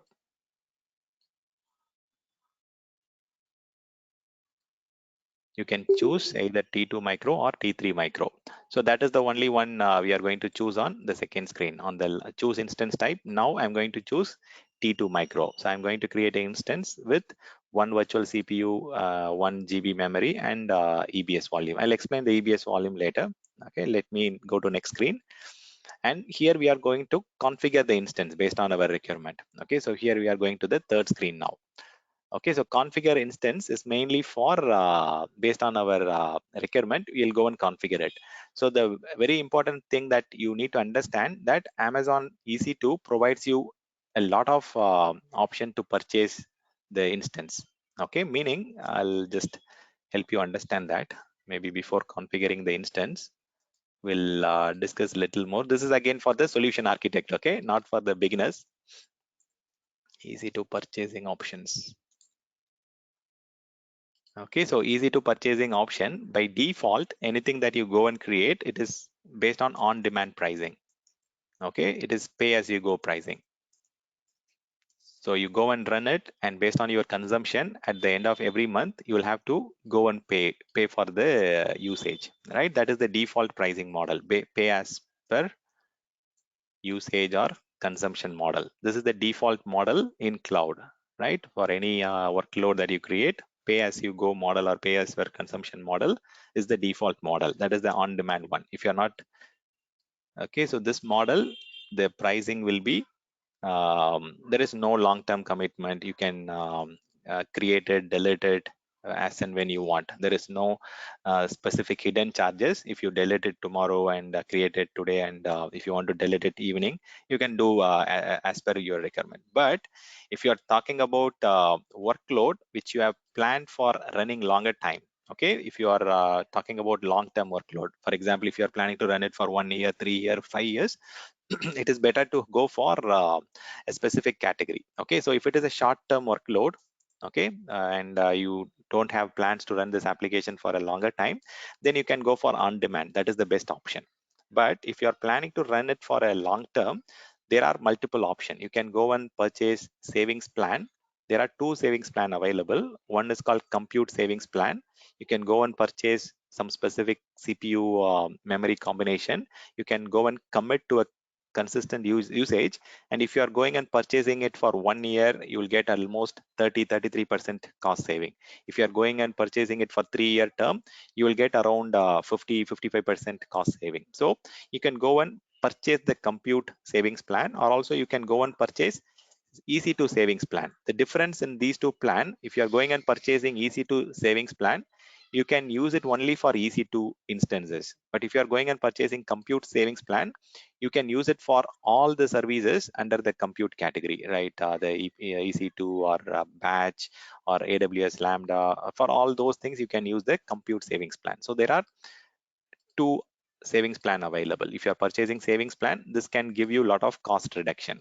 And similarly, there are concepts called reserved instances. Okay, reserved instances, again, it gives you two options.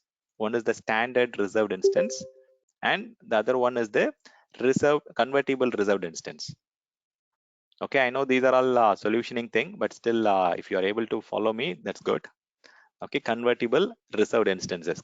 From the name itself, you can understand the convertible reserved instance. It provides you flexibility to change at a later time. You can convert it from 1 year to 3 year, or 3 year to 1 year. You can downgrade, upgrade it. So based on the convertible reserved instance, the cost saving will be comparatively low. But if you're going for standard reserved instance, for example, if you're going for 1 year term, you'll get considerable saving. And if you're going for 3 year term, you will get again much better savings if you are going and reserving the instance.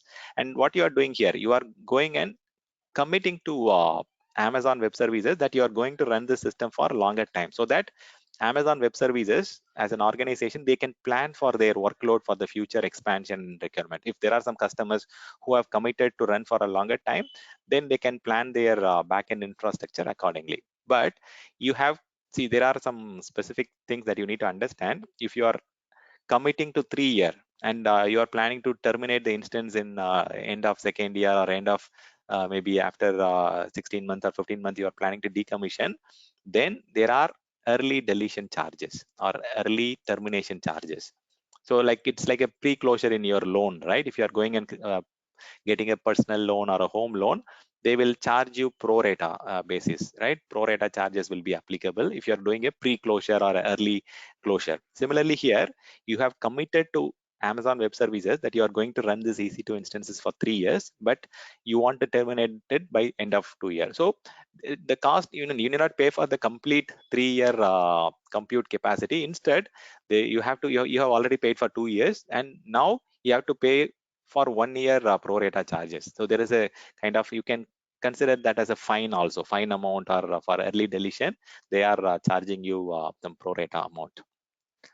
Okay, so this is like reserved instances concept. And if you have some business workload, for example, month end, you might need additional servers to do some financial transaction, or if you have a business which needs lot of capacity during the morning hours, or if you have some business application that needs more capacity at I mean for a specific month like March month, or maybe year-end sales, or like there might be different businesses that might need varying workload requirement. If there is some use cases like that, you can go and get scheduled instances. This is mainly for particular, I mean, based on the particular workload requirement. Some application, if you are using it for financial transaction, it might need more servers maybe at the month end, because it needs to process the financial or whatever the labor charges and all those things. So maybe you might need workload at a particular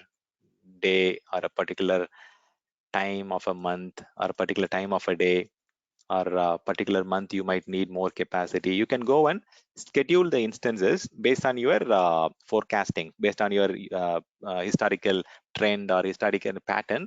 You can go and say that during the morning hours I might need 5 servers, during the evening hours I might need only these many servers. So if you go and schedule it and confirm this to Amazon Web Services, they can give you a lot of cost saving, or different plans that can help you to reduce the cost.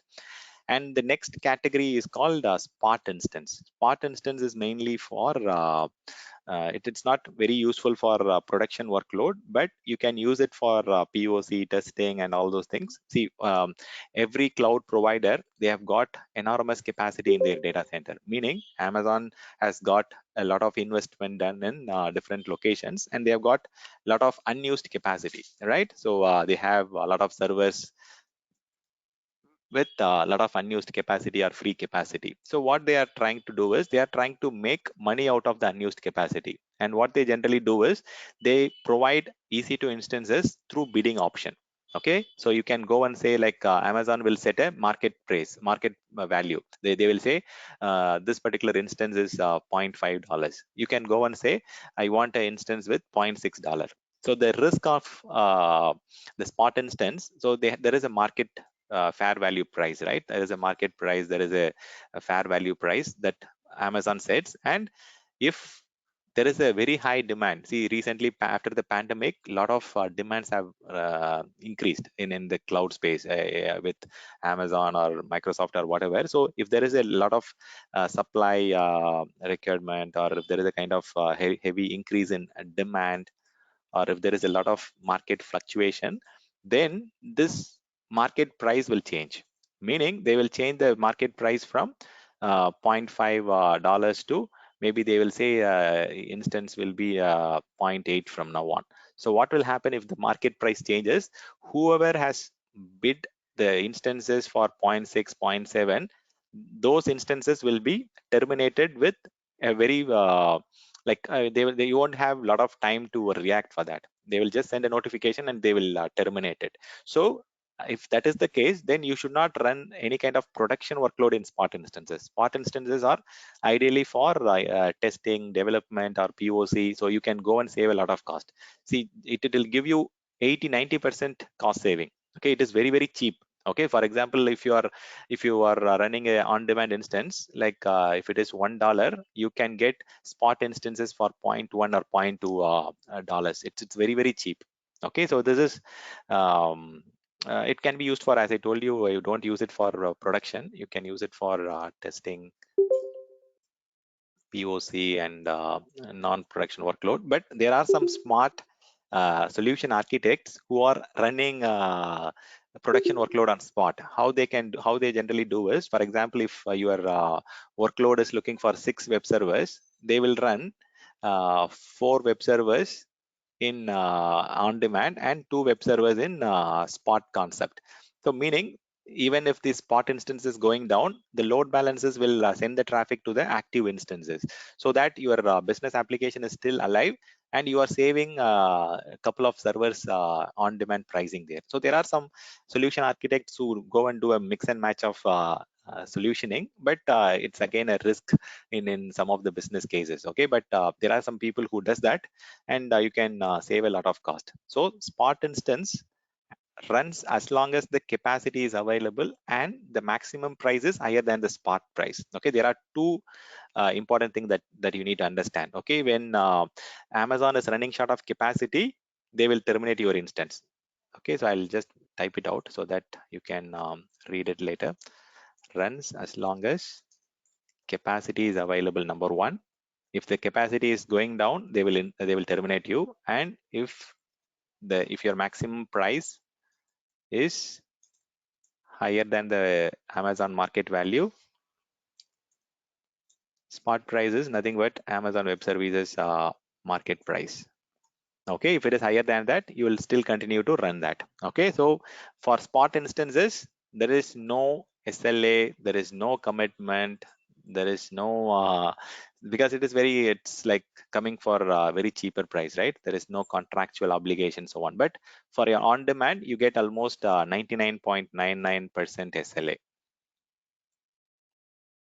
Okay, so that level of commitment is available in on demand and these options. But for spot, you don't get any kind of SLA commitment. There is no commitments there. And if there are some legal requirements, if there are some compliancy requirement, where if you want to run your application workload, legal or compliancy requirement, some business application like financial industry or some healthcare industry, they say that the industry regulation says that the business application should have to run on dedicated server hardware. It should not be shared with any other tenant. Meaning, see, in cloud, that is the multi-tenant concept, right? Even Volvo and Mercedes servers can run on the same hardware. Okay, we never know. It is a multi-tenant architecture. It is a multi-tenant solutioning. So different tenant can coexist on the same hardware. If you don't want that to happen, and if you want to have a dedicated server hardware, host is nothing but server hardware. We are talking about the hardware here. Host is hardware, guest is your virtual machine, right? Your instance. So host always refer to the server hardware here. And if you want to have your business application running on a dedicated physical server hardware, you can also go and get the dedicated host. This is mainly for mostly for compliance requirement. In some cases, even it can be for some licensing requirement also. Some licenses like Oracle or some database licensing or some machine learning application licensing that needs some specific uh, licensing concept. You have to go and purchase licenses per core or per socket. So if that is the case, if you have to go and license at the hardware level, then you have to go and purchase the dedicated hardware. It can be for either legal requirement or compliance requirement, or for some specific licensing requirement. If you want to if you have to purchase licenses at the socket level or at the server hardware core level, or if you want to purchase it for the entire server hardware, then you need to go for the dedicated host. And there are some other options like there is a shared instance. That is the default. Okay, shared instance is the default. And you also got dedicated instance also. Dedicated instance is nothing but you can go and get dedicated VMs for your requirement. Okay, it's like I'll show you all these things in the graphical console so you can see these options when you go and create it. So when you go and create it, if you scroll down, you can see some of these options in this screen itself. Okay, so you have the tenancy, right? You can go for dedicated host, dedicated instance, shared instance. So there are tenancy option. Tenancy meaning the customers or the tenancy, right? By default, the technology is built, or cloud is built in such a way that it is for multi-tenant architecture. Okay, tenancy means the tenants, we are talking about the customers. Okay, cloud is a solution which is optimized for multiple customers in the same AWS data center, right? So if you want to have dedicated host or dedicated instance, you can also go and purchase that so that you can adhere to the licensing and compliancy requirement. Okay, so any questions from anyone so far on these different purchasing options? This is definitely for solution architects. Okay, don't if you are a beginner, I know it will be very, very hard to catch it up, but for at a later time, you can refer it and you can use it for exam references. Yeah, Stanley, this dedicated VMs is all dedicated, right? For any customer, it'll always be dedicated. Yeah, dedicated And the is VMs cannot the be physical shared between the. physical server hardware Yeah, I is understand the dedicated. physical server hardware, but you said Uh-huh. something about dedicated VMs. Oh, okay, okay. Oh, you are referring to the dedicated instance. So dedicated instance meaning, so you will have your Amazon EC2 running in a specific virtual private cloud on a specific hardware. This is dedicated at the network level, dedicated to a But that single customer. is usually not shared between the customers, right? In VMs. Okay, I say. So to be more clear, see instances, you can also go and purchase light sale instance, EC2 instance, which can be kind of a virtual server. Okay, you can go and just purchase a virtual server also. It need not be in a specific network all the time. Okay, you can go and just get a server. See, if you go to Hostinger, they can give you one VM or one virtual server. Whether you are getting it in a specific isolated network and all those things, no, right? It might be having a common shared network and so on. So in order to save a lot of price, you can also go and have shared instances, which will be very, very cheaper. Okay, shared instances will be coming from a common pool where it doesn't have a dedicated network. But if you're talking about dedicated instance, it will be coming with a Amazon EC2 instance in a specific VPC on a particular hardware that is dedicated to a single customer. Okay, and this Okay. dedicated instances are physically isolated. That is a very, very important thing. Okay, they are physically isolated at the network gear level also. A network is also physically isolated, and even the physical host, hardware, and all those things. Okay, any other questions from anyone? So this is the tricky thing, right? Yeah, the smart Now, instance since it means, is yeah, go ahead. physically isolated, Yeah, go ahead. since it is physically isolated, is there any specific reason to go behind that? You mean to say, if it is not isolated, then the data will not be compromised? Yeah, see, this is not, I mean, definitely your data is safe in the hardware level. Infrastructure is a responsibility of provider. I mean, meaning infrastructure is provided as a service from Amazon. They are the one responsible if something gets leaked at the hardware technology level. Definitely, they don't. They have encryption. They have all kind of BitLocker enablement or BIOS is secured in such a way that the data will not cannot be stolen at the hardware level.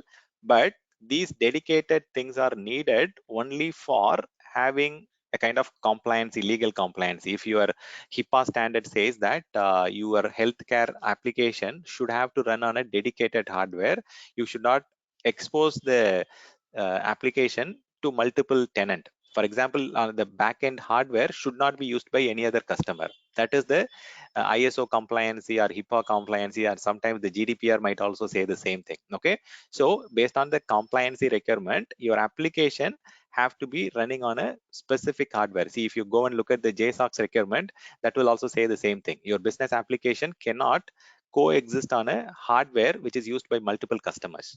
Okay, so there is a kind of legal compliancy requirement in order to be adherent to a particular compliancy standard or industry standard. So in order to meet that particular requirement, you are going and getting the dedicated host or dedicated instance. And similarly, there are some application or product which has to be licensed at the hardware level. If you're going and purchasing Oracle license or some database licenses, you have to go and license at the socket level, CPU socket level, at the core level. If that is the case, you have to go and license it at the hardware level, and you have to use, if you are not using the entire hardware for your use case, then you will be losing a lot of revenue. Okay, so you will get the complete hardware for your use here. So you can go and spin up more virtual machines or EC2 instances on the same dedicated hardware. Okay, so that you are fully using the capacity. If you're not fully using the capacity, then again you are going back to the Stone Age, right? Where in the traditional days you will purchase a server hardware and you might not be fully using it, and the virtualization actually overcome that particular challenge only, right?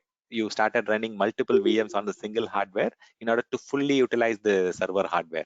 So that is the main purpose or main objective of virtualization. If you're going and purchasing a server hardware and if you're not fully utilizing it, then you will lose a lot of revenue, or you are leaking a lot of revenue there. Okay, don't worry. Okay, so at least like on a very high level, there are multiple purchasing options. So So you can go and choose based on your customer requirement. See, there are a lot of other things also. For example, there is a EDP program, there is a map program. All those things I'll explain during the cost saving discussion, but I just want to limit it to something which is associated at the EC2 level. Okay, there are few more things that is there. Okay, but I'll explain those programs and discount mechanism. Even there is a kind of capacity reservation concept also. Okay, so that is done for every workload or all the products and services, but this is specifically for your EC2 instances. I'll explain these things little later. Okay, any questions from anyone on the purchasing options? Stan, one question. Okay, let's say if you're going for savings plan, is it mean Mhm. you have to pay first the Correct, some fixed correct. price? Yeah, that is true. So in savings plan, there is a upfront cost, or you have to go and pay something at the beginning. You have to pay some amount, and then you have to pay the remaining amount in EMIs, or you can pay it in a monthly installment or yearly installment, or whatever you want to pay. You can pay based on that. So there is an upfront cost. You are right. Okay, so we can't upgrade or downgrade the instance type in this plan. Yeah, there are some cases. So you can actually, if your plan supports that particular capacity, you can do it. But if your plan doesn't support it, you have to go and change the plan to support the instance type. You can change it. You can increase the savings plan to a higher size. But when you are going and downgrading downgrading it at a certain size again, then there are some penalty charges that is applicable. So you can go and increase it at any point of time. Okay, so apart from the upfront investment, Hmm. the remaining cost is based on pay as you go pricing model. Correct. So see, Uh, that you can choose it. See, I'll show you that. So I can maybe okay, quickly show you that so that you understand it better. So you are asking about what savings plan, right? I'll explain that yes. first. Maybe I'll not duplicate it. So I can just go to savings plan.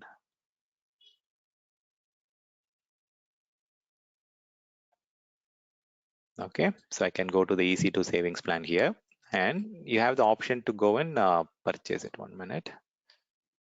So here you can go and purchase the savings plan.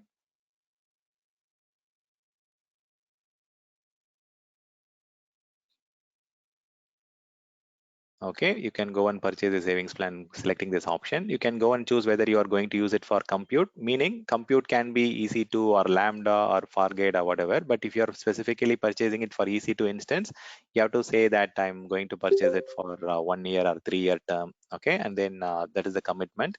Then you have to say which region you want to run it. And this is very important, right? So these are all tied to a particular region. If you want to move the savings plan to a different region, then you have to inform Amazon. You can move it. It's tied to a specific region also, and it is also tied to a commitment, either 1 year plan or 3 year plan. Okay, and here you can also go and purchase on a particular concept, hourly rate or payment option. You can say all upfront or partial upfront or no upfront also. You have the option to do. You can go, do it in a monthly payment, or you can do it in a yearly payment. You have flexibility in payment options. It's not that you have to do all the payment upfront. You can also do that. There are multiple options. If you are paying it all upfront, it will be very, very cheap. Okay, if you are paying some partial upfront and paying remaining in EMIs, then it will be moderate cost. If you are paying everything in monthly installment, it will be uh, almost very less. I mean, it will be almost similar to your on demand, but there will be some significant savings there. But if you're paying everything upfront, it will be very, very cheap.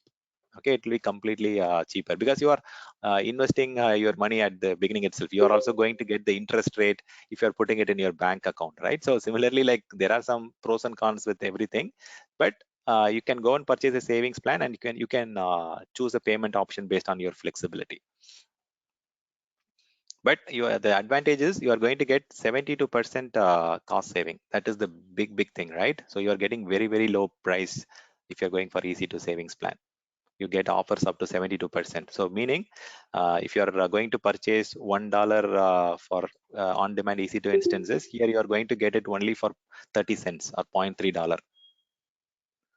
Okay, that's the level of saving you will get if you're going and choosing what do you call savings plan or a specific category. Okay, so I mean, we'll discuss that little later during the cost saving class. Okay, but for now, let's not get too much into the costing aspect. I'll explain on the costing little later. Yeah, go ahead. Stan, when Yeah. we say dedicated host is in a for the particular customer or tenant, okay, it means Yeah. that we are talking about the hypervisor will be dedicated to the customer where we have a liberty to host multiple VM over there, or only No. the VM you're talking about. Yeah, so it is paying for a complete physical host, and this is dedicated fully to a customer for running their Multiple. own Mm. their own multiple EC2 instance, correct? Okay. And okay, so Yeah, other question is that when you were talking about the the EC instance, right? You said whenever the market price goes, mhm. maybe the rate will be go, and you said till the termination, right? It means that the bidding or is something different. Yeah, it's bidding only. So this is spot instance, right? This is bidding option, Yep. yes. Mm. Okay, so it means that the customer has to pay instead of $0.5, they have to go for zero point 0.8 because of the Correct. market price. So see, the Amazon will set a market price value. For example, for T2 micro, they will say the current market price is they will say $0.4. Okay, and if you go and bid it for 0.41 or 0.45 or zero point 0.5, you'll get that instance. But if market price is fluctuating and if they are changing it to 0.45 or zero point 0.5, then whoever has bidded it with that particular in between margin, all those instances will be terminated. Okay, there will be a marketplace fair value price that will be, see, I'll show you that. So if I go to the bidding option here, So that's what my termination is in the sense that I have to pay for the new price, right? correct. You have to go and Okay. change the market price, and you have to spin up a new Oh, instance. Okay, yeah. I have to spin up new VM. Yeah. If you have what you call image, then you can do it. See, this is the fair value price. For T2 Mm-hmm. instances, they are saying 0.0037. Okay, which will be like 95% cost saving. And you can go and Mm-hmm. say it is only 4.5 cents per hour, right? You can go and say, I want to bid it for point maybe 0 or 0.45 or something. If they are changing the price value to 0.0046, then your instance will be terminated.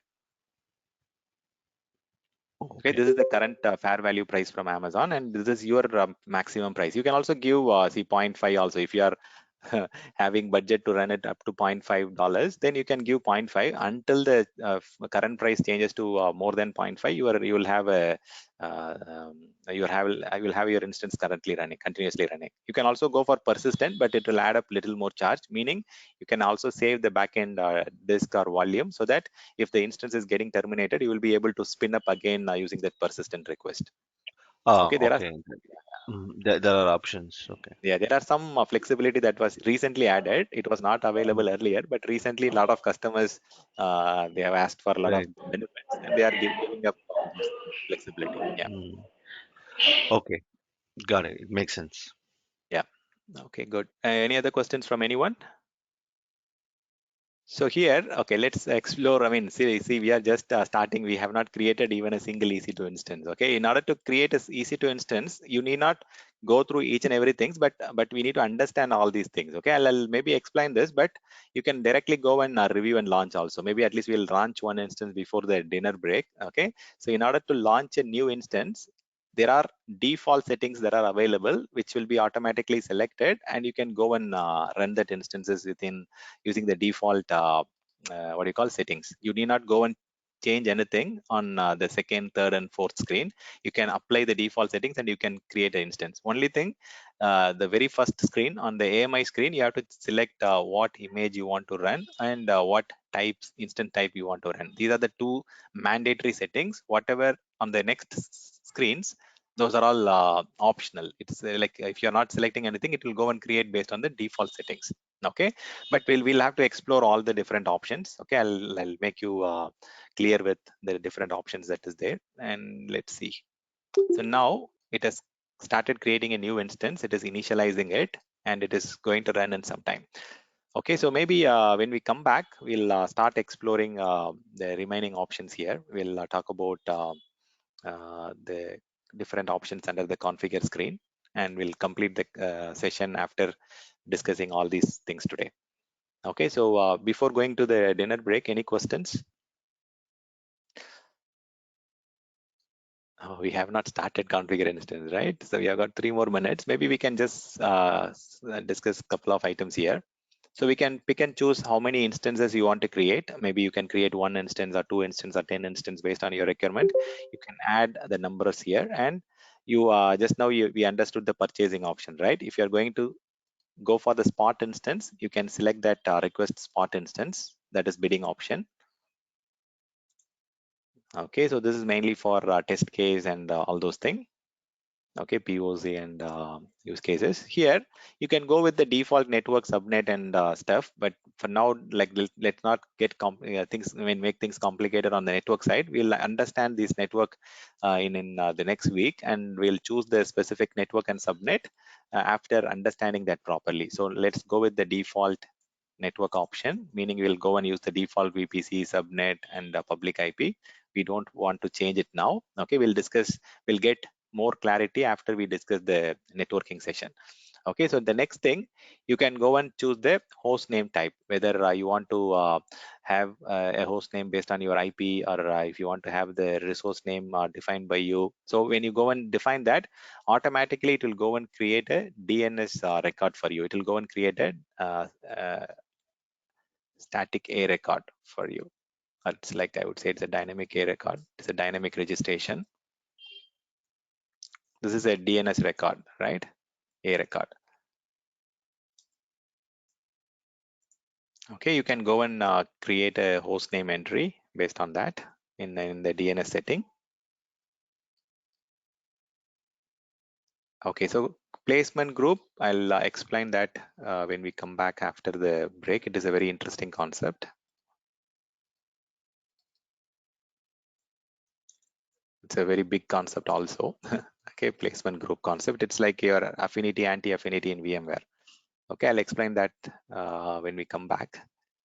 And capacity reservation, you can also go and purchase some capacity. Okay, so that is additional purchasing option concept. If you have some capacity that you have purchased, you can save a lot of cost.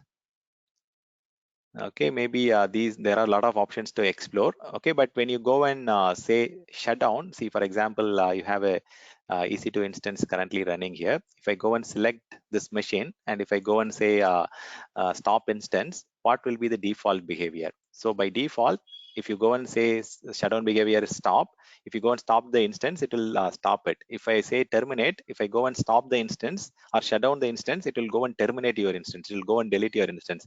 You have to be very careful. You can use the terminate option if you are using it for some learning purpose, because after the practice is over, you can go and stop the instance. It will automatically terminate the instance, so that you don't have to pay anything for running the instance. So you have the two behaviors here.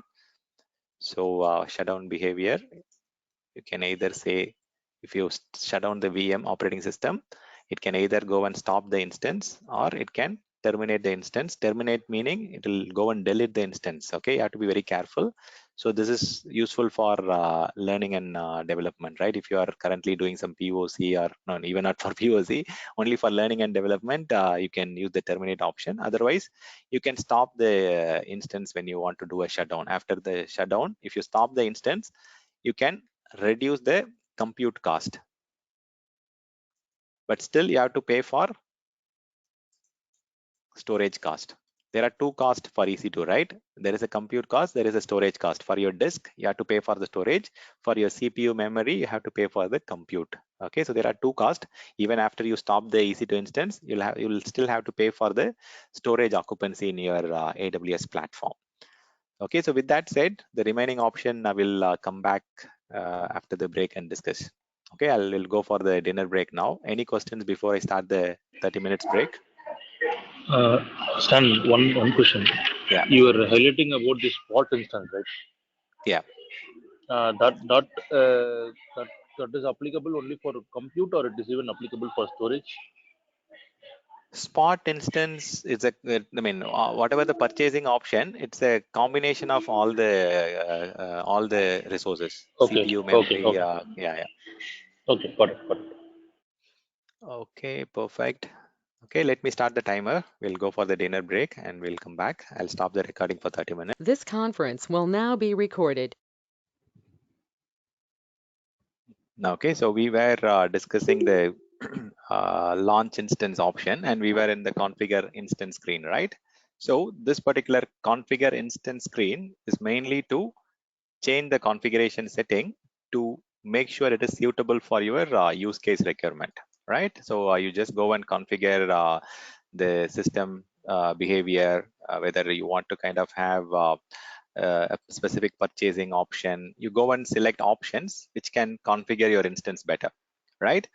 And maybe like at very high level, I'll just give an overview on placement group. But placement group option is like it's kind of tricky one. Okay, it needs a lot of understanding, and I don't want to complicate it too much, but I'll explain it to some extent. Okay, so that you guys are able to catch up. So placement group, maybe if you are coming from a virtualization background, or if you're coming from a VMware experience, you might be understanding this two concept, okay, the affinity and anti-affinity concept, right? So for example, anti-affinity is something where you go and keep the systems that are related together. Okay, you will keep the systems together that are related, right? For example, if you have a web application system or a three-tier architecture system, what you will do is you'll keep the web server, you will keep the application server and the database server on the same hardware, so that they get better connectivity, better interactions. You get quick IOPS between the systems because it is going to stay on the same server hardware, and the traffic will be not going to the L3 switch, so that the transactions are faster, right? And similarly, you have a concept called anti-affinity, where you go and separate the systems that are identical in purpose. For example, if you have two domain controllers, okay, if you have both the domain controllers in same server hardware or in the same infra, then you are going to have single point of failure. Similarly, if you are having three web servers, if you are having all the three web servers in the same hardware, then ideally, like, you will, if the single hardware fails, the entire service will be impacted. So there is no meaning of having redundancy there, or having multiple systems for a particular purpose, right? If you have multiple systems for the same purpose, you should go and ideally keep it in different systems, right? So here, the placement group is mainly to make sure you are placing the system to have better availability, better resiliency, and so on, right? So here we have a concept called cluster, we have a concept called partition, we have a concept called spread. This is very much in line with the affinity anti-affinity concept. Okay, see, for example, if you want to have the related systems together, okay, what you can do is you can put it into a cluster concept. So here what it will do is it will go and place the servers, the systems in the same rack, it will keep the systems in the same hardware, it will keep the systems in the same availability zone, and when you have all these things in the same rack, the network switch will be common. When you're putting it in the same hardware, the interactions will be much faster. The storage access will be on the same hardware. It will be very quick transaction from web to app, app to DB, and so on. So there will be low latency between the systems, and you will have a very high performance in interactions, right? Very high performance in terms of connectivity, in input, output, and so on. And also you'll get a high network throughput. So for the workload that are related together, you can actually combine them into the cluster concept. This is equivalent to your affinity in VMware. Okay, and on the back end, you will get a guaranteed amount of 10 Gbps network, and this can be very useful for tightly coupled application, I would say. Or it can be used for example, three-tier application, or when I say three-tier application, I'm referring to the three-tier, right? Web, app, and DB, and so on. And you get a lot of bandwidth here, network bandwidth, and so on. And see, when you have something which are identical in nature, and if you want to kind of segregate them, or if you want to spread them across multiple systems, you can either go for partition concept, or you can go for spreading concept. So this is mainly to have the risk of single point of failure. So this is very much similar to your okay, I can say this is similar to your affinity. This is very much similar to your anti-affinity. I'm audible, right? You guys are able to follow me. Can one of you confirm? Yeah, still yes. Okay, perfect. Okay, so you are going and putting the systems into different rack, different. Sometimes you will also put it into different hardware, and you can have a mix and match of instances. So what we generally do is you can go and create up to 7 partition in a availability zone. You can have up to 7 partitions in an availability zone. Availability zone is nothing but data center in physical concept. In traditional concept, availability zone is a data center, right? And you can have a lot of partitions created, and you can segregate them so that there is an isolation and there is no single point of failure and so on. Okay, so this is mainly to have a placement strategy, or you can go and create a placement group so that your systems are not getting stored into the same server hardware or same rack, so that you can have tolerance at the rack level, host level, network switch level. So this is going to help you with distributing the workload across the availability zones, across the different rack and so on. So in Azure, we have the concept called availability set, where you can go and create systems in different rack or different systems, right? Similarly, we have concept called fault domain, update domain. So all those things are related to placement group. I'll explain the placement group little later, but on a very high level, you can go and create a placement group so that you can put the systems into the same placement group, and you can bring in affinity, anti-affinity concept. Okay, I'll explain that little later. Once after we have multiple systems created, you can get this concept understood in a clear way. And this option, you can also go and join your systems to Active Directory domain. Okay, so the domain join directory, you can join to a domain. If you have an existing AD domain, or if you have a AD directory, you can also go and connect to that LDAP directory. I'll show you that little later when you have the AD session. And the IAM, identity and authentication, this is again we can discuss little later. This is very much equivalent to having a service account created or a managed identity created for the EC2 instances. If you want to manage the EC2 instance using some specific service account and identity, you can attach that. So we'll discuss this little later. So these are all little advanced concept which we can cover up a little later. Okay, and stop hibernate behavior. Okay, so when you are going and stopping the system, you can also have hibernation. You know about hibernation, right? So the settings will be saved and the virtual memory will still remain intact. And when you kind of start it again, the application will kind of come to the state like a sleep mode or a hibernate mode, right? So again, when you go and do a hibernate mode, you are going to save the cost in terms of compute, but still storage cost will be applicable, right? When you go and hibernate an instance, the Amazon EC2 will go and tell the operating system to perform hibernation, meaning it will go and suspend the current information to the disk, and it will save the contents into the memory. And when you bring back the system again, it will bring back to the state where the operating system was running and with applications are all intact. Okay, you can also use this hibernation option. Okay, so hibernation is going to perform hibernation. So what is hibernation? You are saving the data or suspending the current data to the disk. Okay, so EC2 will say that go and hibernate the content, meaning it will go and save the content from the instance memory, nothing but the RAM, virtual RAM, to your disk. Okay, or Amazon disk or Amazon root volume.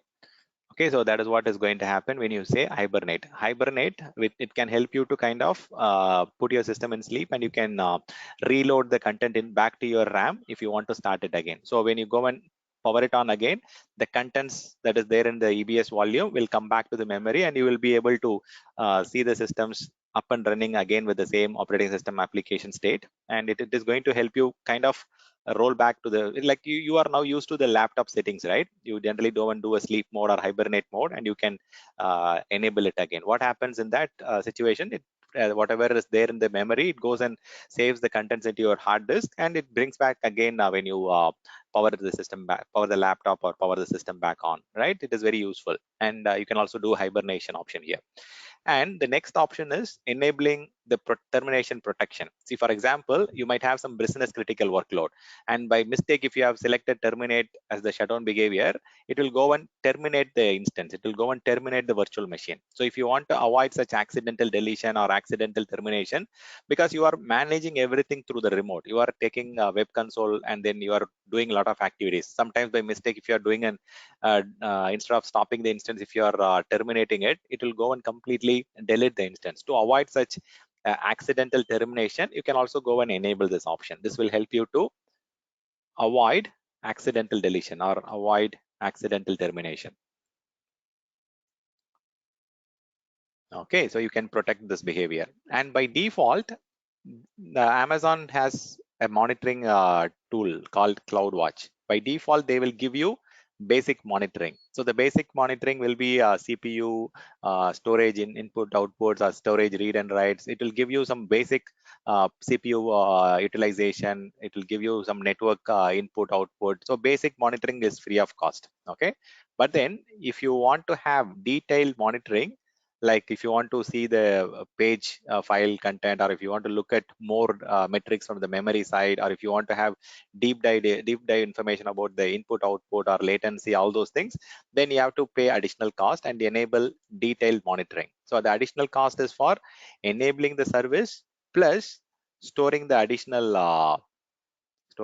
additional data for the new metrics, whatever you want to have.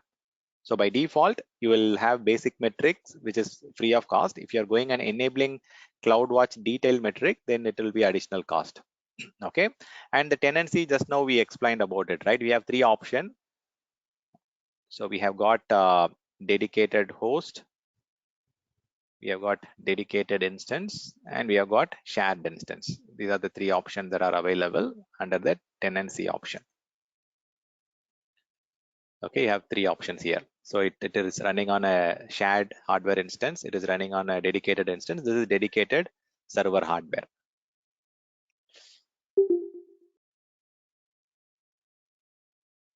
Okay, so next one is the credit. Okay, after you purchase something, you can use that credit. I'll talk about the MAP and the EDP credits little later.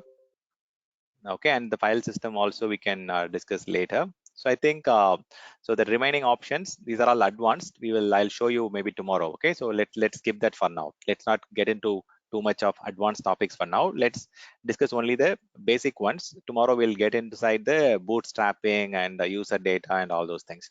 So any questions so far on the topics that we have discussed? AMI, EC2, instance type, purchasing option, the configuration options here. Any questions so far?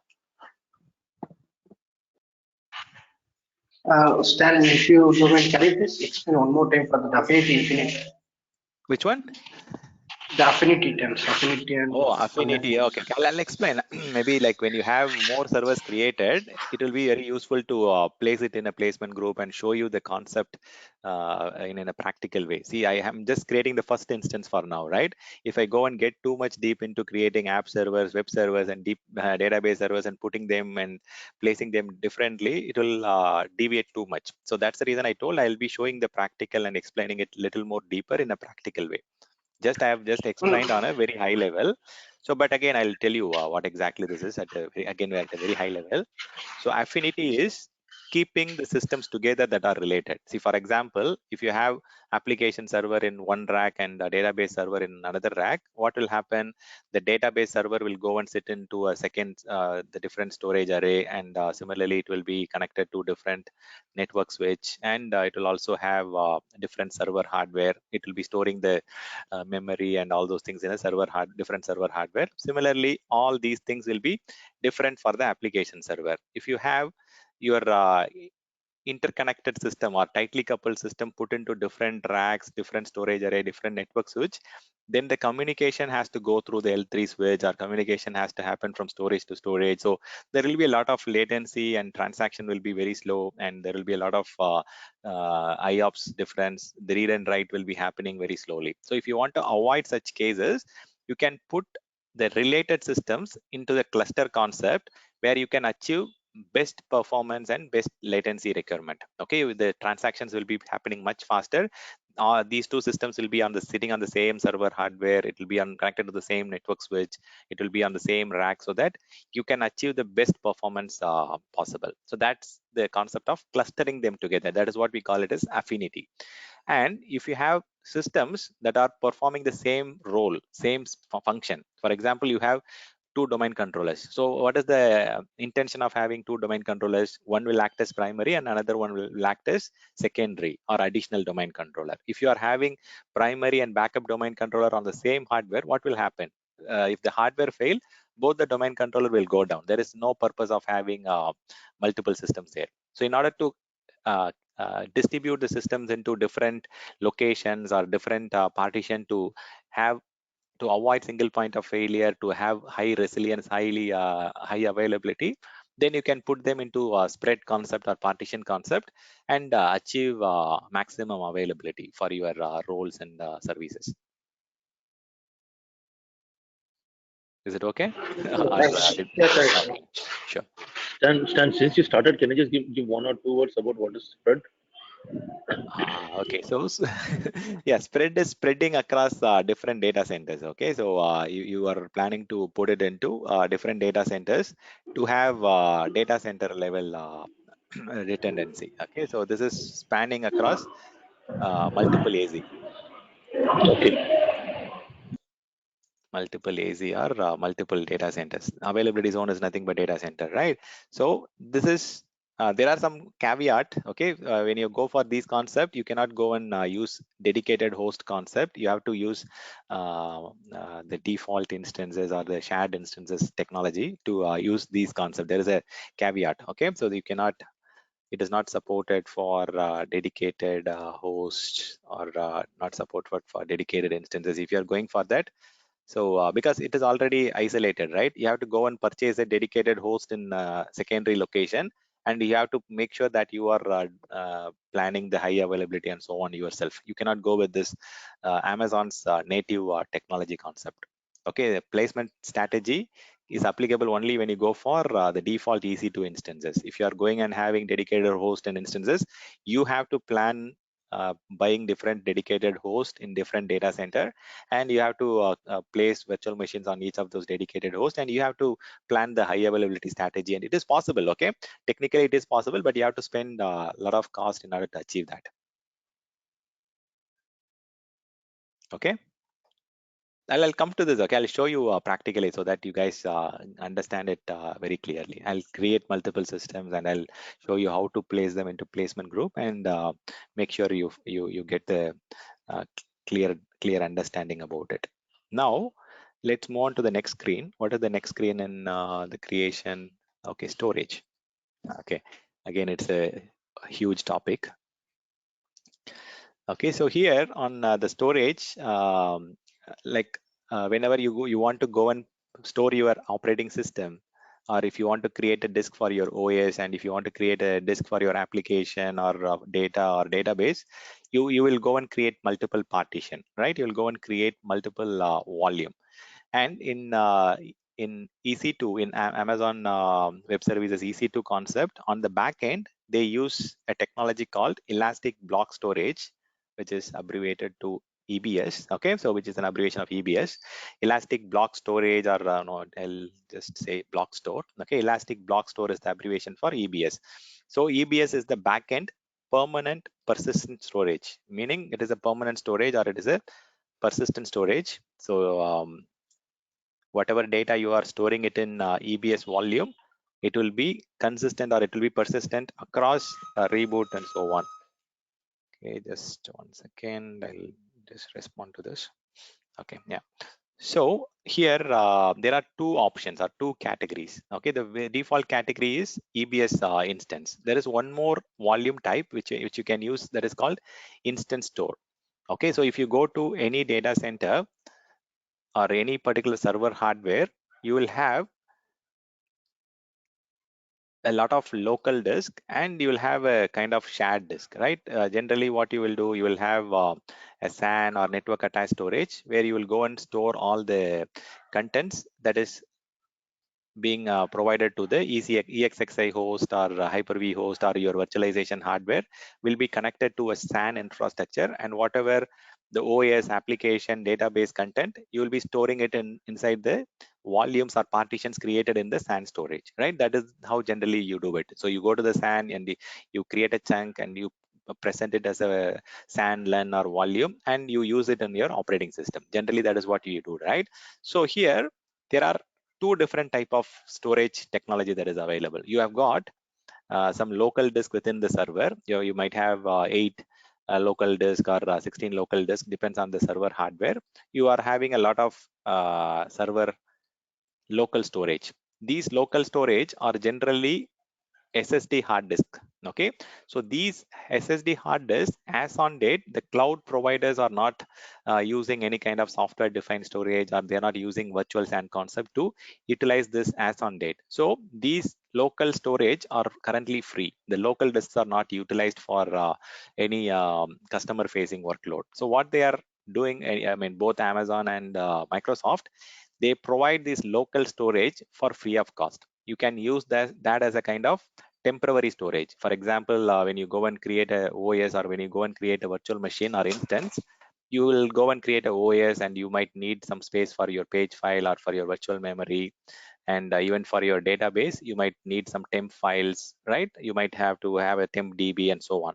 So there are some contents which you can put into the temporary storage. Okay, the instant store is kind of a temporary storage which you can store some kind of temporary data. See, for example, if you are downloading some software, or if you want to store some binaries or executables, you need not go and store it in kind of high cost storage, right? Instead, Amazon and Microsoft, they provide you some space called instant store, which you can use as a temporary storage, okay, to store the data in local server, and you can utilize it for installing, or you can use it as a virtual memory to enhance the application performance and so on.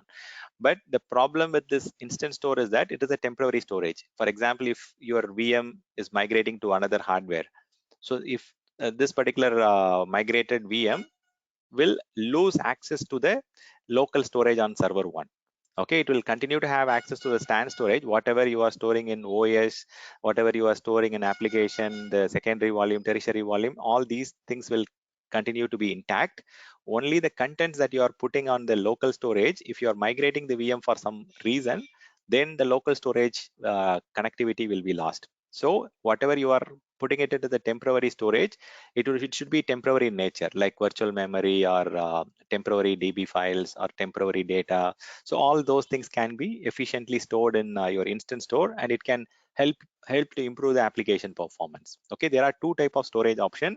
Generally, for production workload or any business critical workload, you should always use the EBS store. But if you have some contents that can be stored for a temporary purpose, and in order to save some cost, you can use this instant store option. Okay, so yeah, audit logs. But again, audit logs, sometimes you might need it for some longer duration, right? So generally, audit logs, they put it into a common centralized storage location, or they go and create a syslog server, and they store it in a common location. So if it is intended for audit purpose, those logs you have to centralize store it, because it is a security requirement, right? You cannot put it into the temporary storage. But general logs or general temp DB files, all those things can be put into your instance store. Okay, so just keep that aside for now.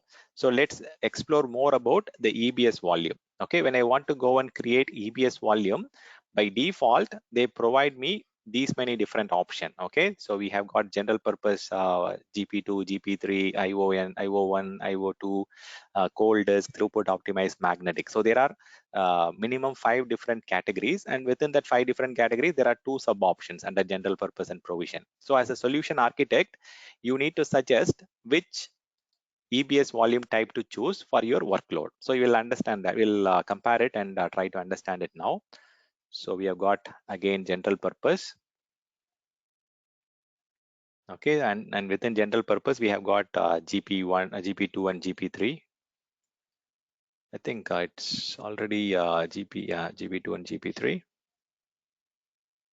So always use latest generation. Okay, so GP3 is the recommended one, and we have got provisioned IOPS, IO1 and IO2, and we have got throughput optimized. We have got magnetic, or we have got cold storage first, and then magnetic storage. So these are the different options that are available to choose from when you go and choose the disk technology or the EBS volume. Okay, the last one is the magnetic category. Okay, so these are the ones, right? Cold, throughput, magnetic, provision. Okay, perfect. So now let's talk about each of these options.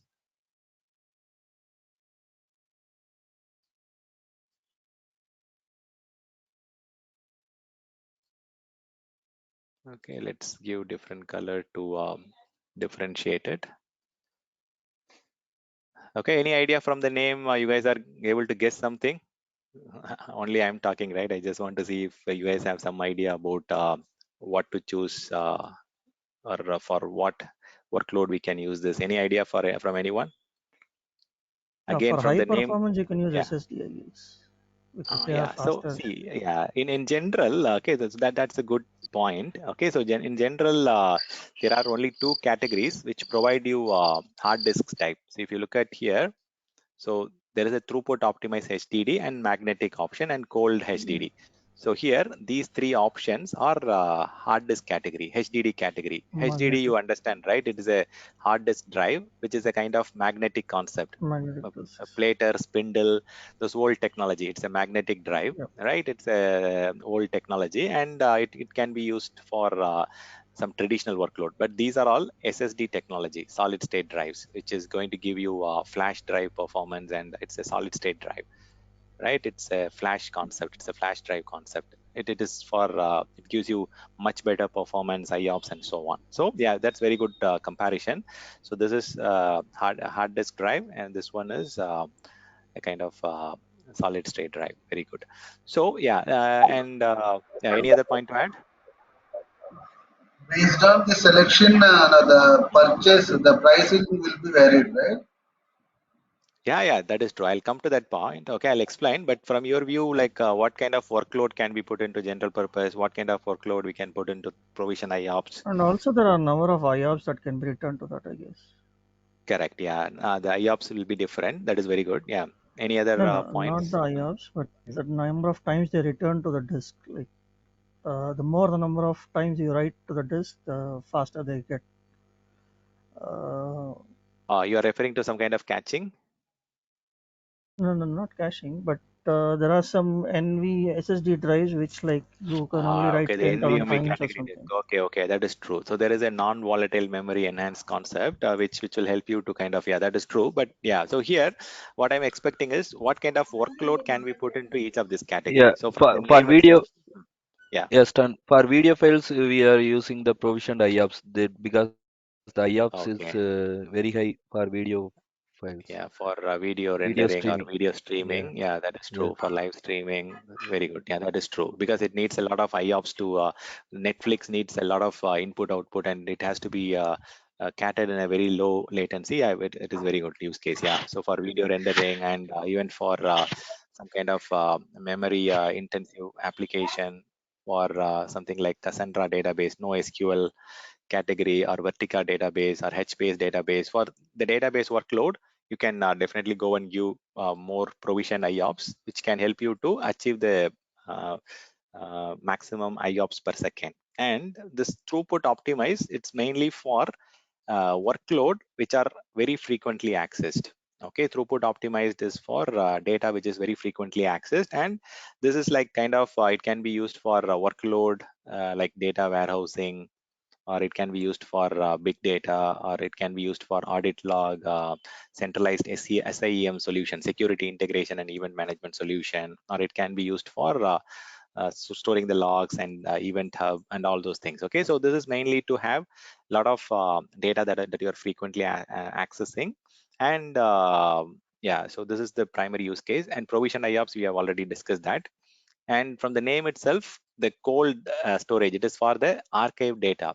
It is for the data that is needed for very long-term retention. So it is only for auditing data or historical data. So you are just storing it for some for some legal requirement, for some compliance requirement. You are storing the data for 10 years or 20 years or whatever. Okay, so this is mainly for storing the rarely used data or very infrequently used data. Okay, and this one, what is the next category? The magnetic category. Magnetic categories are mainly used for backup, or it's only for less critical workload.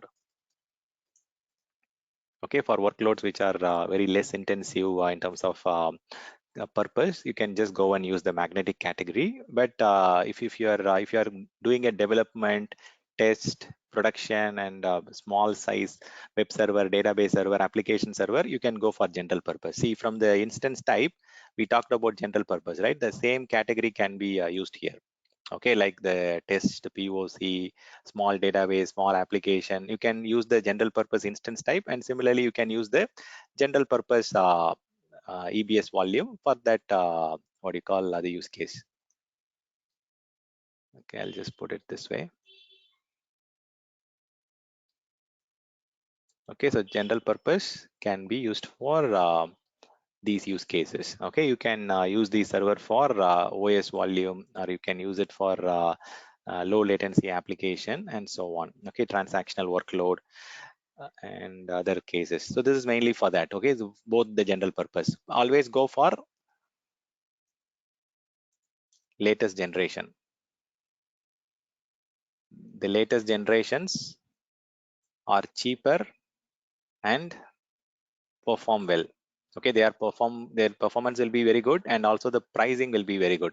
So only for some traditional requirement, or only for some what do you call some kind of legacy requirement, you can go for the older generation. Otherwise, you always should go for the latest generation only. Okay, so GP3. And the next one is provisioned IOPS. This is mainly for, from the name itself, you can see it is provisioned IOPS, right? These are all for business critical or mission critical workload.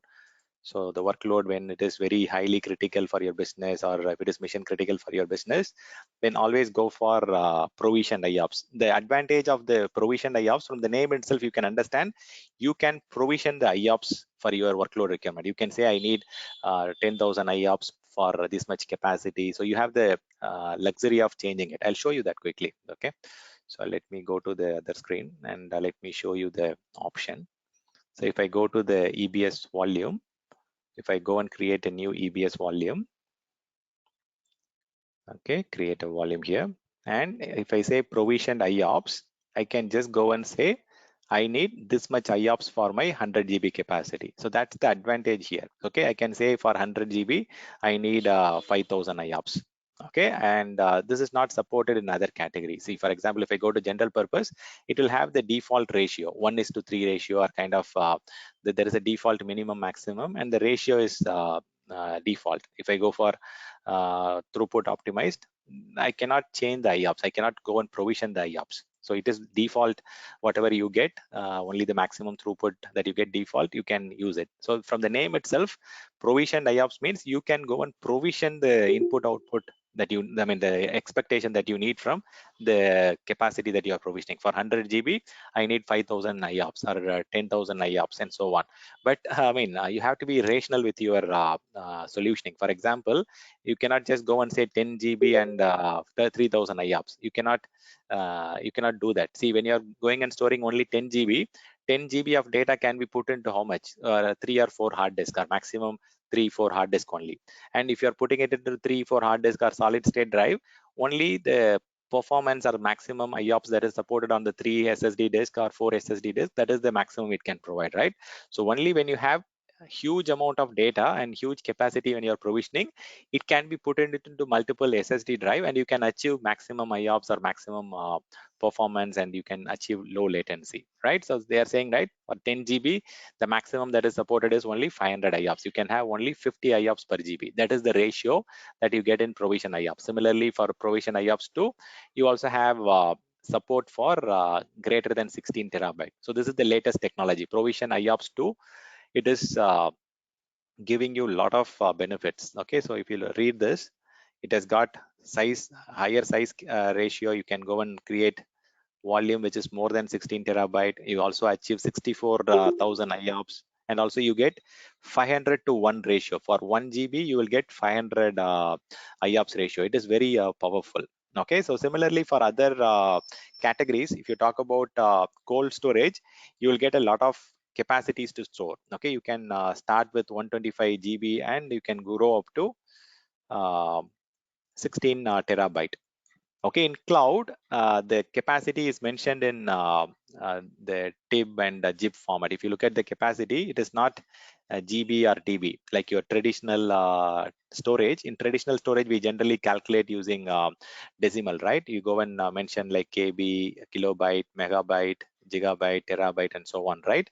These are like a decimal way of calculating your storage. But in cloud, we always use binary representation or binary way of calculation, right? So this is like 1000, 1000 square, 1000 cube, and so on, right? So that is the ratio that we follow here. But in binary, it is 1024, 1024 square, and there is a very small difference in the because like it's only 1000 byte and 1024 byte. When the data size is very small, there is not much difference. But if the data size is huge, then definitely there is a very high difference. So here in binary, we go and represent it using, instead of kilobyte, so KB is kilobyte, right? Here we represent it uses kibibyte instead of kilobyte. And similarly, instead of megabyte, we represent it as maybe byte. Instead of gigabyte, we represent it as GB byte. So the last two characters of your kilo, mega, giga, tera will be changed into KB, maybe GB, and the representation of binary. It's a binary representation of calculation for storage. Okay, in cloud, we always represent using GB byte, kilobyte, maybe byte, and tebibyte, pebibyte, and so on. Okay, so there is a very small difference, but if the data is very huge, then there is a considerable difference in decimal and binary way of calculation. Okay, so if I go and create a cold storage, the minimum size should be 125. So this is very important. Okay, people think if I go and create a cold storage, I can have 2 terabyte or 10 gigabyte, something like that, right? That is not supported. You need to have minimum of 125 GB provision in order to use cold storage. So there is a minimum sizing for that. Okay, so these are all something, there is no exam question, but still you need to understand. Okay, if you're going and doing some solutioning, and if you're considering some cold storage for your archiving data, then you need to make sure that 125 GB is the minimum that you need to put it in the design. Okay, so it is not like you cannot have 4 GB or 10 GB to start with. See, for example, the other categories, like if I'm talking about general purpose, it can start with minimum 1 GB. Okay, but whereas if you're talking about cold, it will start with minimum of 125 gigabyte or 125 GB size. Okay, similarly, if you're talking about provisioned IOPS, it will be 4 GB minimum. Okay, it will be minimum 4 GB and maximum 16 terabyte. Okay, so similarly, your IO2, okay, it is 64 terabyte, very huge. It's huge, very huge capacity. If you want to put very huge capacity for data warehousing, Cassandra database, and if you're using it for data warehousing, then you have to go for IO2, okay, because it supports 64 terabyte. This is the maximum. And similarly, your IO, yeah, it supports 16 only. And throughput optimized, it supports it again minimum of 125, very, very important. Okay, so if you are considering throughput optimized and cold storage, they both have a minimum requirement of 125 gigabyte. And similarly, the other categories, it has got its own minimum maximum. Okay, how about the magnetic one? It is again 1 GB, maximum only 1 terabyte. Okay, it's very, very small. This is a old technology, right? Hard disk drive. Hard disk drive, they did not evolve much, because after solid state drive came in, the hard disk usage and manufacturing also got drastically reduced, and it supports only very small size because of the hardware technology and so on. Okay, So, and again, you can see that the input output per second or the throughput and all we cannot guarantee in magnetic, because it is not the flash drive, right? It is the kind of old technologies, plater, spindle, and based on the revolution per minute, based on the hardware HDD technology, it will support 15k RPM or 7.5 k RPM. Based on the hard disk drive, it will support revolutions per minute RPM, and based on that, the data transfer can happen. So there is not much guaranteed IOPS or throughput for magnetic. But if you go for provisioned IOPS, this is specifically for workload that demands more input output per second. That is demanding very high IOPS. See, that is the reason we explain this, right? I can just go and say I want to have 200 GB capacity, and I want to have maybe 6,000 or 8,000, something that level of IOPS can be provisioned. So you get much better IOPS. If you increase the IOPS, then you have to pay more.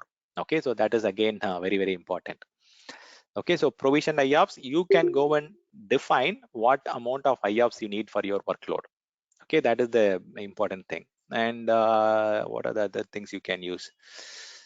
Cassandra, Vertica, HBase, even you can use Microsoft SQL or MySQL, Microsoft SQL or Oracle RDBS workload. You can also use it for SAP HANA. So all these things, okay, SAP analytic systems. Even you can use it for your IBM DB2 systems, or for your kind of what do you call? There are a lot of technology, right? I don't remember. What is that? Apache Spark or Hadoop clusters. You can use IO2 for these kind of technology. Okay, for IO sensitive applications, you can use provisioned IOPS. Okay, is it clear? Any questions from anyone on choosing the EBS volume type? I know there's a lot of data that I'm passing on, but it is very good, very important for solution architect. They need to understand which one to choose for which workload.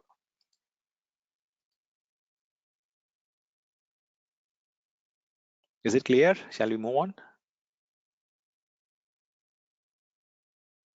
Am I audible? Yes. Okay, yeah, sure. And again, I told you, right, the cost tax aspect. This is also very, very important from designing and solutioning. Okay, this is 25% cheaper than GP2. Okay, GP3 is 25% cheaper than GP2, and again, the same is applicable for IO also. So IO2 is little cheaper because it is the latest version, latest generation. Okay, so here by default, you don't have encryption for your OS volume. Okay, by default, the OS volume is not encrypted. You can go and encrypt it if in case you need it. But again, you also have this option, delete on termination. If you want to prevent accidental deletion of your volume, you can also go and enable that. By default, delete on termination will be enabled, meaning if you go and delete the EC2 instance, still your EBS volume will be still available, because we are enabling the delete on termination. If you go and delete the EC2 instance, the volume will still be there. Okay, so if you uncheck this option, when you go and delete the EC2 instance, automatically the volume will also get deleted. Okay, so that's the important thing. I can just uncheck this. So since we are selecting Linux operating system, for Linux 8 GB should be sufficient. For Windows, we generally go and provision 30 GB. Okay, so that is the general practice. So Linux minimum of 8 GB is required, and for Windows, it's like minimum is 30 GB, but it depends on your operating system and how much memory you are provisioning. So it can be 100, 120, or 150. Organization to organization, it will change, but minimum 30 GB is recommended. Okay, so this is mainly for your OS volume and your application and database volume. So you will create multiple storage volume for storing your operating system, application, data, and database content. Okay, so let's move on. Let's talk about the tag. Yeah, go ahead. Say the same. Yeah, can we increase the OS volume? Suppose if it is capable, Yeah. can You we increase can it? change it. It's online. You can expand it online without impacting your application. You can increase the OS volume, you can increase the secondary volumes without even I mean, for secondary volume there is no Without, downtime okay. needed at all, but OS volume you can increase it. There you can have, if your operating system has limitation, then it's OS limitation, but AWS layer it supports you to change the size at a later time also. Okay. Okay, if you are using a very old OS that doesn't support online changes, then it's limitation of OS. But here, if you ask me question on the AWS layer, it is supported. You can change the size of the OS and secondary volume at a later time also. Okay, so the next one is again very important, the tagging concept. Okay, so tagging is very, very important. And see, when you, I mean, tagging is what? It is for identification, right? It's for identification purpose. And why you wear tag for you? So in order to tell that your name is this, you are belonging to this department, and you are belonging to your, I mean, it have some personal data there, right? It's mainly to quickly identify yourself from others, right? So why we need to tag? To identify the system. For example, if I'm going and creating a VM, I can give it a host name. I can say this server name is this, and it's like XYZ application, and this is in India location, and this is web server 001. So I can just give a name which is making sense, right? See, for example, this is name of the application, and this is location, and this is the purpose of the VM, and some numbering.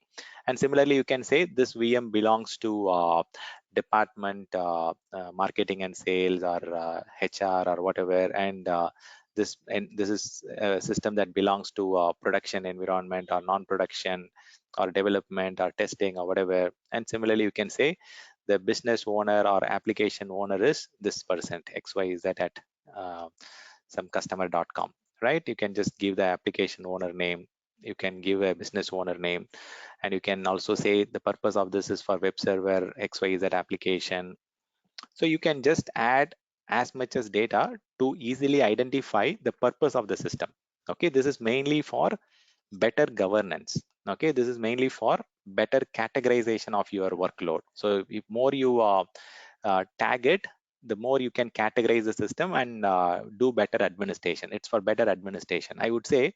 See, if you're tagging it properly, you can use it for multiple use cases. See, for example, at a later time, if I want to do some patching, I can go and write a query stating add the systems which are having tag for environment as production, and the systems that has role as web server. If I write one line query, automatically it will go and search all the systems in the AWS platform, and it will go and index the system or search the systems and bring only the systems that matches this query. So it is not only for patching. If you want to only monitor the system that belongs to production, or if I want to just do only backup of the system that belongs to a particular department, or if I want to fetch a report for billing purpose, or for some identification purpose, or for some indexing purpose, for every single thing the tags can be utilized. Okay, this is mainly to identify the system, to categorize the system. It is for better administration, better categorization, and it can help you with a lot of operational activities. Okay, the more you tag, the better the governance, better the administration. You can use it to call from any different tool. Okay, so you can just say, I just want to back up only the production system. You can write a single line query. You need not go and manually add all the system. You can say, search for systems with environment production. It will show you the list of systems. You can select all the systems and just take a backup within 1 minute, instead of going and searching for the systems by the name, and taking a CMDB report. All those are a lot of manual effort, right? The more you tag, the better the governance, better the administration. You can easily complete your work quickly. You can have up to 50 tags per resource. Okay, so you can have a lot of different things. So generally, tags are represented in a key value format, meaning it's like a active directory system, right? In active directory, how you go and input the value, you'll have a first name, the name of the person, last name, and then the department, location, and the location. So you'll have a key value formatted data, right? So here it is again a key value store only. Okay, you will go and tag your systems like a key value store. I can show you something here. I can just go and add a tag. I will say this server name is XYZ application India 001. And similarly, I can add tag saying that the role of the server is maybe application server. Okay, I can say the environment of the system is production. Okay, and I can just keep on adding. So application owner is. So if there is some issue with the system, I have to go and reach out to stan@customer.com. And similarly, if I want to take some downtime contact is XYZ person. So I can just keep adding whatever data so that I can go and make use of this for particular thing. So I should say backup, exclude from backup, maybe something like that. You can use it for various categories, whether you need to include in second week patching or third week patching. You can go and tag your systems at the time of creation, and you can use it for searching and indexing at a later time. Okay, it's mainly for the administration purpose or better governance purpose. Okay, it will help you to identify the systems in a better way. It is for better identification. Okay, and when you go and tag it, it is not only tagging the instance. It will go and tag the instance. It will go and tag. It will tag instances, volumes, and network interfaces, all of them. Okay, so it's not just tagging only the instance. It can be applied for all the three categories: instance, volume, and the network. So all three: compute, storage, and the network. If you don't want to apply it for volume and network, you can also uncheck that. Okay, so the more you tag, the better the governance. Okay, so let's at least complete this one. Okay, so tomorrow also we'll be discussing the virtual machine only. Okay, so sorry, EC2 instance only. We have a lot of things to discuss. At least we'll complete the security group to some extent. Okay, so after that we'll call it a day. Okay, I know too much of data is getting dumped over you guys, but it is all very, very important information. Okay, so let me copy the content. Any questions on the tagging from anyone?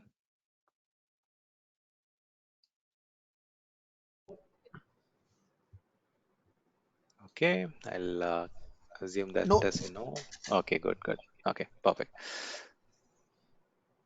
Okay, so let's see. So security group, right? Just one question. Yeah, So yeah, go ahead. tagging is for just for internal purpose, or we can use it in the external level as well? Meaning?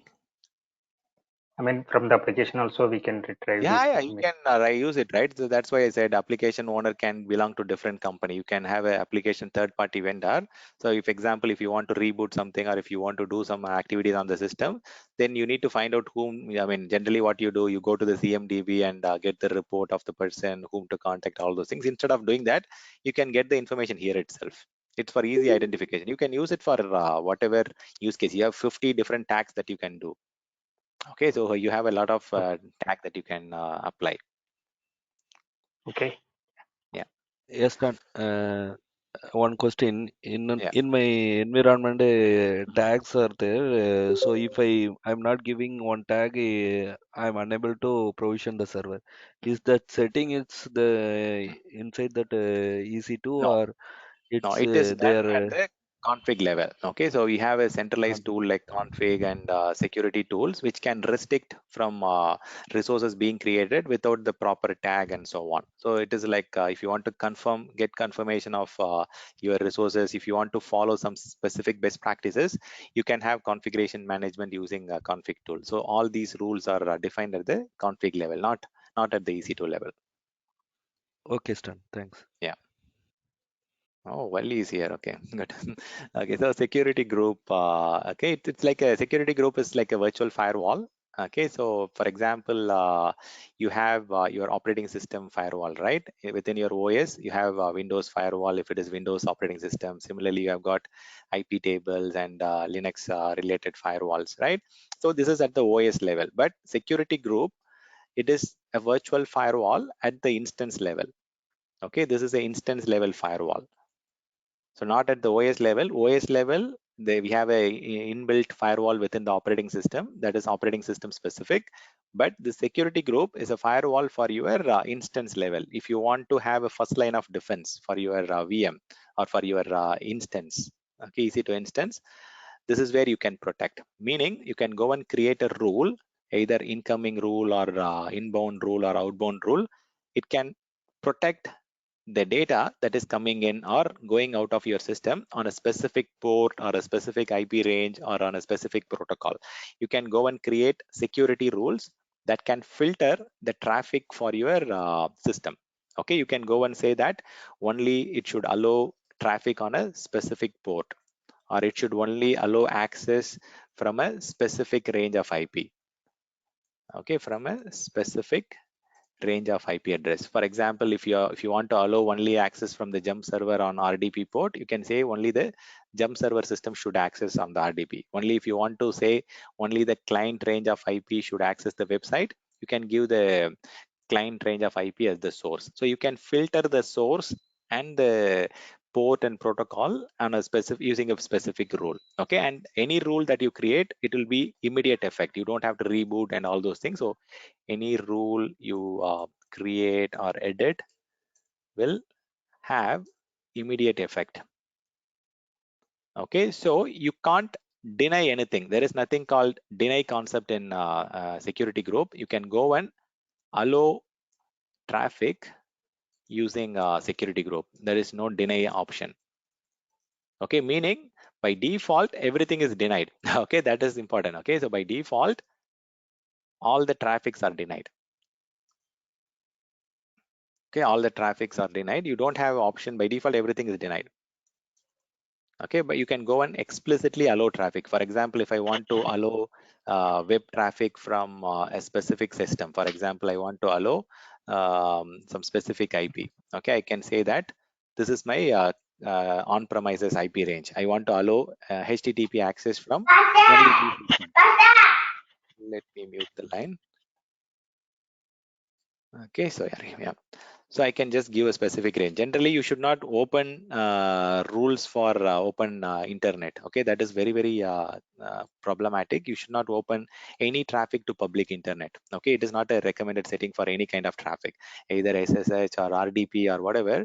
You should not open it for internet, complete internet, unless your web application or website is intended to be hosted for general public usage. Okay, otherwise you should not go and open it. So here, if you look at, there is no option to go and say allow, deny. That kind of option is not there. But if it is network ACL, you have the option. If it is a network firewall, you have the option to go and say allow or deny rule and all. Here there is no rule for allow and deny. By default, if you are going and adding it, it is an explicit allow rule.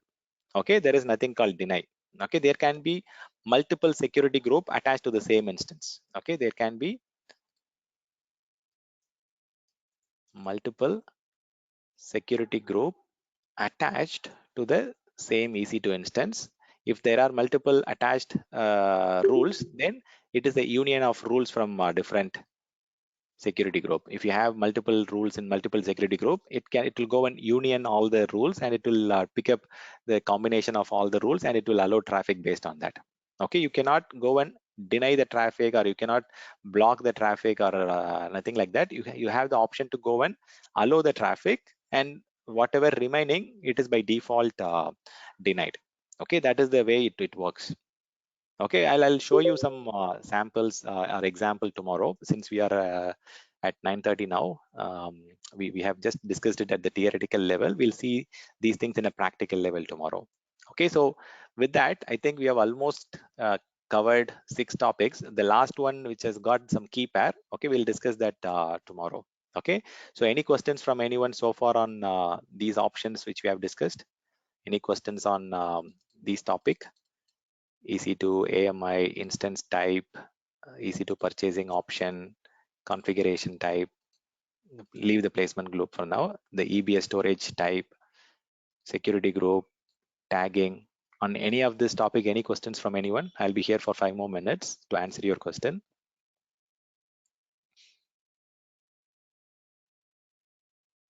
Stan, you said one EC2 can have multiple security groups, right? Correct.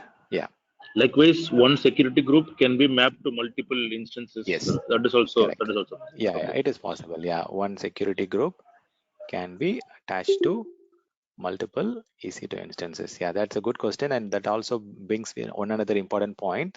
Security groups are stateful, meaning whatever you are allowing inbound, automatically the outbound also will be allowed. outbound traffic on that port.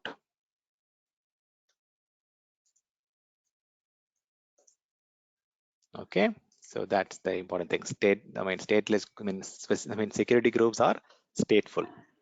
Okay, so there are some rules like network ACL, those are all stateless. I'll explain that little later. Okay, so here it is all, as I told you, it is all permissive rule. There is no kind of rule to restrict the traffic. You cannot create a rule to deny traffic. It's all permissive rule concept. Whatever you are going adding, it will allow the rule.